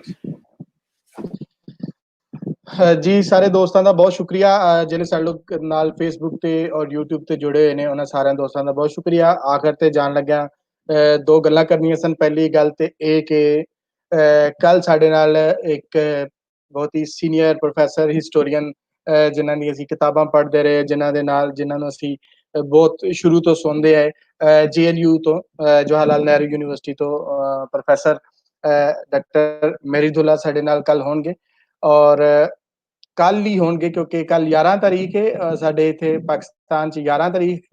ਕੱਲ ਨੂੰ ਉਹ ਸਾਡੇ ਨਾਲ ਮੌਜੂਦ ਹੋਣਗੇ ਇੱਥੇ ਲੈਕਚਰ ਦੇ ਵਿੱਚ, ਕਿਉਂਕਿ ਉਹਨਾਂ ਦੇ ਕੋਲ ਟਾਈਮ ਦਾ ਪ੍ਰੋਬਲਮ ਸੀ। ਸੋ ਸਾਨੂੰ ਉਹਨਾਂ ਦਾ ਟਾਈਮ ਜਿਹੜਾ ਉਹ ਕੱਲ ਦਾ 11 ਤਾਰੀਖ ਦਾ ਹੀ ਮਿਲਿਆ। ਸੋ ਕੱਲ ਇੱਕ ਕੰਜ਼ੈਕਟਿਵ ਜਿਹੜਾ ਹੈ ਨਾ ਉਹ ਲੈਕਚਰ ਤੇ ਹੋਏਗਾ, ਲੇਕਿਨ ਕੱਲ ਮੈਰੀਦੁੱਲਾ ਮੁਖਰਜੀ ਸਾਡੇ ਨਾਲ ਹੋਣਗੇ ਔਰ ਅਸੀਂ ਉਹਨਾਂ ਦੇ ਨਾਲ ਜਿਹੜਾ ਹੈ ਉਹ ਪੰਜਾਬ ਦੀ ਸੈਕੂਲਰ ਟ੍ਰੈਡੀਸ਼ਨ ਦੇ ਉੱਪਰ ਜਿਹੜੀ ਪਾਰਟੀਸ਼ਨ ਤੋਂ ਪਹਿਲੇ ਸੀ ਉਹਦੇ ਹਵਾਲੇ ਨਾਲ ਗੱਲਬਾਤ ਕਰਾਂਗੇ। ਥੋੜੀ ਦੇਰ ਤੱਕ ਅਸੀਂ ਪੋਸਟਰ ਵੀ ਸ਼ੇਅਰ ਕਰ ਦਿਆਂਗੇ। ਦੋਸਤੋ ਨੂੰ ਜ਼ਿਆਦਾ ਤੋਂ ਜ਼ਿਆਦਾ ਸ਼ੇਅਰ ਕਰਨ, ਕਿਉਂਕਿ ਉਹਨਾਂ ਦਾ ਪੋਸਟਰ ਸ਼ੇਅਰ ਕਰਨ 'ਚ ਸਾਡੇ ਕੋਲ ਟਾਈਮ ਥੋੜਾ ਹੈ ਔਰ ਕੱਲ ਹੀ ਲੈਕਚਰ ਹੈ। ਸੋ ਸਾਰੇ ਦੋਸਤ ਜਿਹੜੇ ਸਾਡੇ ਨਾਲ ਹੈ ਨੇ ਉਹਨਾਂ ਦੀ ਇੱਕ ਤਰ੍ਹਾਂ ਉਹਨਾਂ ਨੂੰ ਰਿਕੁਐਸਟ ਹੈ ਕਿ ਉਹ ਜ਼ਿੰਮੇਦਾਰੀ ਲੈਣ ਕੇ ਜ਼ਿਆਦਾ ਤੋਂ ਜ਼ਿਆਦਾ ਸ਼ੇਅਰ ਕਰਨ ਔਰ ਜ਼ਿਆਦਾ ਤੋਂ ਜ਼ਿਆਦਾ ਲੋਕ ਕੱਲ ਇੱਥੇ ਜਿਹੜੇ ਨੇ ਨਾ ਉਹ ਮੌਜੂਦ ਹੋਣ ਲੈਕਚਰ ਦੇ ਉੱਪਰ, ਔਰ ਅਸੀਂ ਉਹਨਾਂ ਦੇ ਨਾਲ ਆਪਣੀ ਗੱਲਬਾਤ ਸਾਂਝੀ ਕਰੀਏ ਔਰ ਉਹ ਆ ਕੇ ਪੰਜਾਬੀ 'ਚ ਉਹਨਾਂ ਦਾ ਲੈਕਚਰ ਹੋਏਗਾ ਔਰ ਉਹਨਾਂ ਦੀ ਪੰਜਾਬੀ ਵੀ ਸੁਣਾਂਗੇ ਔਰ ਉਹਨਾਂ ਦੀ ਸਾਰੀ ਰਿਸਰਚ ਜ਼ਾਹਿਰ ਹੈ ਉਹਨਾਂ ਦਾ ਬਹੁਤ ਵੱਡਾ ਕੰਮ ਹੈ। ਦੂਜੀ ਗੱਲ ਇਹ ਕਰਨੀ ਸੀ ਕਿ ਕਿਉਂਕਿ ਅਸੀਂ ਆਪਣੇ ਇਸ ਕਲੱਬ ਦੀ ਤਰਫੋਂ ਇੱਕ ਜਿਹੜਾ ਪ੍ਰੈਜ਼ੈਂਟ ਕਰ ਰਹੇ ਹਾਂ book of the week. So book of the week ਦੇ ਹਵਾਲੇ ਨਾਲ ਮੈਂ ਦੋਸਤਾਂ ਨੂੰ ਦੱਸਦਾ ਜਾਵਾਂ ਕਿ ਬੁੱਕ ਆਫ ਦਾ ਵੀਕ ਦੇ ਵਿੱਚ ਅਸੀਂ ਕੁਝ ਚੀਜ਼ਾਂ ਜਿਹੜੀਆਂ ਨੇ ਅਸੀਂ ਤੁਹਾਡੇ ਨਾਲ ਸਾਂਝੀਆਂ ਕਰਨਾ ਚਾਹੁੰਦੇ। ਇੱਕ ਤੇ ਕਿ ਅਸੀਂ ਬੁੱਕ ਆਫ ਦਾ ਵੀਕ ਪੂਰਾ ਹਫਤਾ ਉਹ ਬੁੱਕ ਚੱਲਦੀ ਰਹੇਗੀ ਔਰ ਉਹਦੇ ਮੁਖਤਲਿਫ ਚੀਜ਼ਾਂ ਜਿਹੜੀਆਂ ਨੇ ਨਾ ਉਹ ਚੱਲਦੀਆਂ ਰਹਿਣਗੀਆਂ। ਉਹਦੇ ਹਵਾਲੇ ਨਾਲ ਮੈਂ ਗੱਲ ਕਰਨੀ ਸੀ ਕਿ ਮੇਰੀ ਸਕਰੀਨ ਦੇ ਨੀਚੇ ਇੱਕ ਮੈਂ WhatsApp ਨੰਬਰ ਦਿੱਤਾ ਹੈ। ਸਾਡੀ ਬੁੱਕ ਆਫ ਦਾ ਵੀਕ ਜਿਹੜੀ ਹੈ ਉਹ ਬੇਸਿਕਲੀ ਕਿਤਾਬ ਹੈ ਬਲਬੀਰ ਮਾਧੋਪੁਰੀ ਜੀ ਦੀ ਛਾਂਗਿਆ ਰੁੱਖ, ਜਿਹੜੀ ਬਹੁਤ ਸਾਰੀਆਂ ਜ਼ੁਬਾਨਾਂ ਦੇ ਵਿੱਚ ਟ੍ਰਾਂਸਲੇਟ ਹੋਈ ਹੈ। ਇੰਗਲਿਸ਼ ਵਿੱਚ ਵੀ ਉਹ ਟ੍ਰਾਂਸਲੇਟ ਹੋ ਚੁੱਕੀ ਹੈ ਆਕਸਫੋਰਡ ਯੂਨੀਵਰਸਿਟੀ, ਰਸ਼ੀਅਨ ਦੇ ਵਿੱਚ ਵੀ ਉਹਦੀ ਟ੍ਰਾਂਸਲੇਸ਼ਨ ਹੈ ਵੇ, ਹਿੰਦੀ ਉਰਦੂ ਦੇ ਵਿੱਚ ਜਿਹੜੀ ਹੈ ਉਹ ਅਜਮਲ ਕਮਾਲ ਹੋਰਾਂ ਨੇ ਕੀਤੀ ਹੈ ਔਰ ਪੰਜਾਬੀ ਸ਼ਾਹਮੁਖੀ ਦੇ ਵਿੱਚ ਸੁਚੀਤ ਤੋਂ ਛਪੀ ਹੈ ਉਹ ਕਿਤਾਬ ਛਾਂਗਿਆ ਰੁੱਖ। ਸੋ ਜਿਹੜੇ ਦੋਸਤ ਉਸ ਕਿਤਾਬ ਨੂੰ ਪੜ੍ਹ ਰਹੇ ਨੇ ਜਾਂ ਜਿਹੜੇ ਦੋਸਤ ਹੁਣ ਪੜ੍ਹਨਗੇ, ਕਿਉਂਕਿ ਸਾਡਾ ਇੱਕ ਕਨਸੈਪਟ ਸੀ ਕਿ ਅਸੀਂ ਬੁੱਕ ਰੀਡਿੰਗ ਦੀ ਹੈਬਿਟ ਨੂੰ ਦੁਬਾਰਾ ਉਹਦਾ ਰਿਵਾਈਵਲ ਚਾਹੁੰਦੇ ਹਾਂ ਔਰ ਉਹਦਾ ਰਿਵਾਈਵਲ ਜਿਹੜਾ ਹੈ ਉਹ ਇਸ ਤਰ੍ਹਾਂ ਹੋਏ ਕਿ ਹਫਤੇ 'ਚ ਇੱਕ ਕਿਤਾਬ ਡਿਕਲੇਅਰ ਹੋਏ। ਸੋ ਇਸ ਹਫਤੇ ਜਿਹੜੀ ਡਿਕਲੇਅਰਡ ਬੁੱਕ ਹੈ ਉਹ ਛਾਂਗਿਆ ਰੁੱਖ ਹੈ ਬਲਬੀਰ ਮਾਧੋਪੁਰੀ ਜੀ ਦੀ। ਸੋ ਇਹ ਜਿਹੜਾ ਮੈਂ ਨੰਬਰ ਨੀਚੇ ਦਿੱਤਾ ਹੈ ਕਿ ਕੋਈ ਦੋਸਤ ਅਗਰ ਉਹਦਾ ਕੋਈ ਇੱਕ ਸਫਾ ਜਾਂ ਉਹਦੇ ਹਵਾਲੇ ਨਾਲ ਆਪਣੀ ਕੋਈ ਗੱਲ ਰਿਕਾਰਡ ਕਰਕੇ WhatsApp ਦੇ ਥਰੂ ਮੈਨੂੰ ਵੀਡੀਓ ਭੇਜਣਗੇ ਤੇ ਮੈਂ ਉਹ ਵੀਡੀਓ ਜਿਹੜੀ ਹੈ ਉਹ ਆਪਣੇ ਪੇਜ ਦੇ ਉੱਪਰ ਔਰ YouTube ਦੇ ਉੱਪਰ ਜਿਹੜਾ ਹੈ ਉਹ ਲਾ ਦਿਆਂਗਾ ਔਰ ਉਹਨਾਂ ਦੀ ਇਸ ਪੂਰੇ week book of the week ਦੇ ਵਿੱਚ ਉਹਨਾਂ ਦੀ ਇੱਕ ਇਨਪੁਟ ਹੋ ਜਾਏਗੀ, ਉਹਨਾਂ ਦੇ ਨਾਮ ਤੋਂ ਹੋ ਜਾਏਗੀ ਔਰ ਉਹਦੇ ਨਾਲ ਦੀ ਨਾਲ ਦੋਸਤਾਂ ਦੇ ਵਿੱਚ ਇੱਕ ਤਰ੍ਹਾਂ ਦਾ ਇੱਕ ਗੱਲ ਚੱਲੇਗੀ ਕਿ ਸਾਰੇ ਦੋਸਤ ਪੜ੍ਹ ਕੇ ਆਪਣੇ ਮੋਬਾਈਲ ਦੇ ਨਾਲ ਆਪਣੀ ਇੱਕ ਵੀਡੀਓ ਬਣਾਉਣ ਔਰ ਉਹ 3-4 ਮਿੰਟ ਤੋਂ ਜ਼ਿਆਦਾ ਨਾ ਹੋਵੇ, ਉਹ 2-3 ਮਿੰਟ ਦੀ ਵੀਡੀਓ ਦੇ ਲਈ ਨਾ ਉਹ ਦੀ ਬੈਸਟ ਹੈ ਕਿ ਉਹ ਬਣਾ ਕੇ ਤੁਸੀਂ ਉਸ ਕਿਤਾਬ ਤੋਂ ਕੁਝ ਪੜ੍ਹ ਕੇ ਜਾਂ ਮਾਧੋਪੁਰੀ ਜੀ ਦੇ ਹਵਾਲੇ ਨਾਲ ਕੁਝ ਗੱਲ ਕਰਕੇ ਜਾਂ ਉਸ ਕਿਤਾਬ ਦੇ ਉੱਪਰ ਤੁਹਾਡਾ ਓਵਰਆਲ ਕੀ ਵਿਊ ਹੈ ਉਹ ਤੁਸੀਂ ਪਲੀਜ਼ ਇਸ ਨੰਬਰ ਤੇ ਸ਼ੇਅਰ ਕਰ ਸਕਦੇ ਹੋ ਸਾਡੇ ਨਾਲ ਤੇ ਅਸੀਂ ਉਹਨੂੰ ਅਪਲੋਡ ਕਰਾਂਗੇ ਤੁਹਾਡੇ ਨਾਮ ਤੋਂ ਔਰ ਇਸ ਤਰ੍ਹਾਂ ਇੱਕ ਜਿਹੜਾ ਹੈ ਉਹ ਬੁੱਕ ਆਫ ਦਾ ਵੀਕ ਦਾ ਪੂਰਾ ਇਵੈਂਟ ਜਿਹੜਾ ਹੈ ਉਹ ਪੂਰਾ ਹਫਤਾ ਚੱਲਦਾ ਰਹੇਗਾ। ਸੋ ਇਸ ਐਤਵਾਰ ਦੇ ਉੱਪਰ ਅਸੀਂ ਜਿਹੜਾ ਹੈ ਉਹ ਦਿਨ 12 ਵਜੇ ਅਸੀਂ ਉਸ ਜਿਹੜੀ ਕਿਤਾਬ ਬੁੱਕ ਆਫ ਦਾ ਵੀਕ ਹੋਏਗੀ ਉਹਨੂੰ ਅਸੀਂ ਜਿਹੜਾ ਉਹਦੇ ਤੇ ਗੱਲਬਾਤ ਉਹਦੇ ਤੇ ਰਿਵਿਊ ਉਹਦਾ ਹੋਏਗਾ। ਕੁਝ ਰਿਵਿਊਅਰ ਸਾਡੇ ਗੈਸਟ ਹੋਣਗੇ ਸੀਨੀਅਰ, ਉਹ ਤੇ ਰਿਵਿਊ ਕਰਨਗੇ। ਸੋ ਇੱਕ ਓਪਨ ਹੋਏਗਾ ਬਿਲਕੁਲ ਇਸੇ ਤਰ੍ਹਾਂ ਜਿਸ ਤਰ੍ਹਾਂ ਸਾਡੀ ਲੈਕਚਰ ਸੀਰੀਜ਼ ਦੇ ਵਿੱਚ ਹੁੰਦਾ ਹੈ YouTube ਤੇ ਵੀ ਔਰ Facebook ਤੇ ਵੀ ਕਿ ਉਹ ਬਿਲਕੁਲ ਓਪਨ ਹੋਏਗੀ ਔਰ ਤੁਸੀਂ ਕੋਈ ਕੁਐਸਚਨ ਵੀ ਕਰ ਸਕਦੇ ਹੋ ਤੇ ਅਸੀਂ ਉਹ ਕੁਐਸਚਨ ਵੀ ਲਾਂਗੇ ਔਰ ਇਹ ਦਿਨ ਦੇ ਟਾਈਮ ਦੇ ਉੱਪਰ ਹੋਏਗਾ ਔਰ ਸਾਰੇ ਦੋਸਤਾਂ ਨੂੰ ਜਿਹੜਾ ਰਿਕੁਐਸਟ ਹੈ ਕਿ ਪਲੀਜ਼ ਇਸ ਹਵਾਲੇ ਨਾਲ ਵੀ ਆਪਣੀ ਗੱਲਬਾਤ ਸਾਂਝੀ ਕਰਨ। ਤੇ ਦੂਸਰਾ ਸਾਰੇ ਦੋਸਤਾਂ ਨੂੰ ਰਿਕੁਐਸਟ ਇਹ ਕਰਨੀ ਸੀ ਕਿ ਜਿਹੜੇ ਦੋਸਤ Facebook ਤੇ ਵੇਖ ਰਹੇ ਨੇ ਉਹਨਾਂ ਦੋਸਤਾਂ ਨੂੰ ਵੀ ਰਿਕੁਐਸਟ ਕਰਨੀ ਸੀ ਕਿ ਕਾਈਂਡਲੀ ਤੁਸੀਂ ਜਿਹੜਾ ਹੈ ਉਹ ਸਾਡਾ ਜਿਹੜਾ YouTube ਚੈਨਲ ਹੈ ਉਹਨੂੰ ਵੀ ਸਬਸਕ੍ਰਾਈਬ ਕਰ ਲਵੋ ਤਾਂ ਕਿ ਉਧਰ ਵੀ ਸਾਡੀ ਜ਼ਰਾ ਸਟਰੈਂਥ ਹੋ ਜਾਏਗੀ। ਇਸ ਦੇ ਨਾਲ ਹੀ ਕੱਲ ਮਿਲਨੇ ਆ ਲੈਕਚਰ, ਭੁੱਲਣਾ ਨਹੀਂ ਕਿ ਕੱਲ ਹੈ ਲੈਕਚਰ 11 ਤਾਰੀਖ ਨੂੰ ਕੱਲ ਲੈਕਚਰ ਹੈ ਔਰ ਡਾਕਟਰ ਮੈਰੀਦੁੱਲਾ ਮੁਖਰਜੀ ਸਾਡੇ ਨਾਲ ਕੱਲ ਹੋਣਗੇ ਔਰ ਪੰਜਾਬ ਦੀ ਪ੍ਰੀ ਪਾਰਟੀਸ਼ਨ ਸੈਕੂਲਰ ਟ੍ਰੈਡੀਸ਼ਨ ਦੇ ਉੱਪਰ ਗੱਲ ਕਰਾਂਗੇ। ਥੋੜੀ ਦੇਰ ਬਾਅਦ ਤੁਹਾਨੂੰ ਪੋਸਟਰ ਵੀ ਮਿਲ ਜਾਏਗਾ। ਇਹਦੇ ਨਾਲ ਹੀ ਸਾਰੇ ਦੋਸਤਾਂ ਨੂੰ ਰੱਬ ਰੱਖਾ ਜੀ।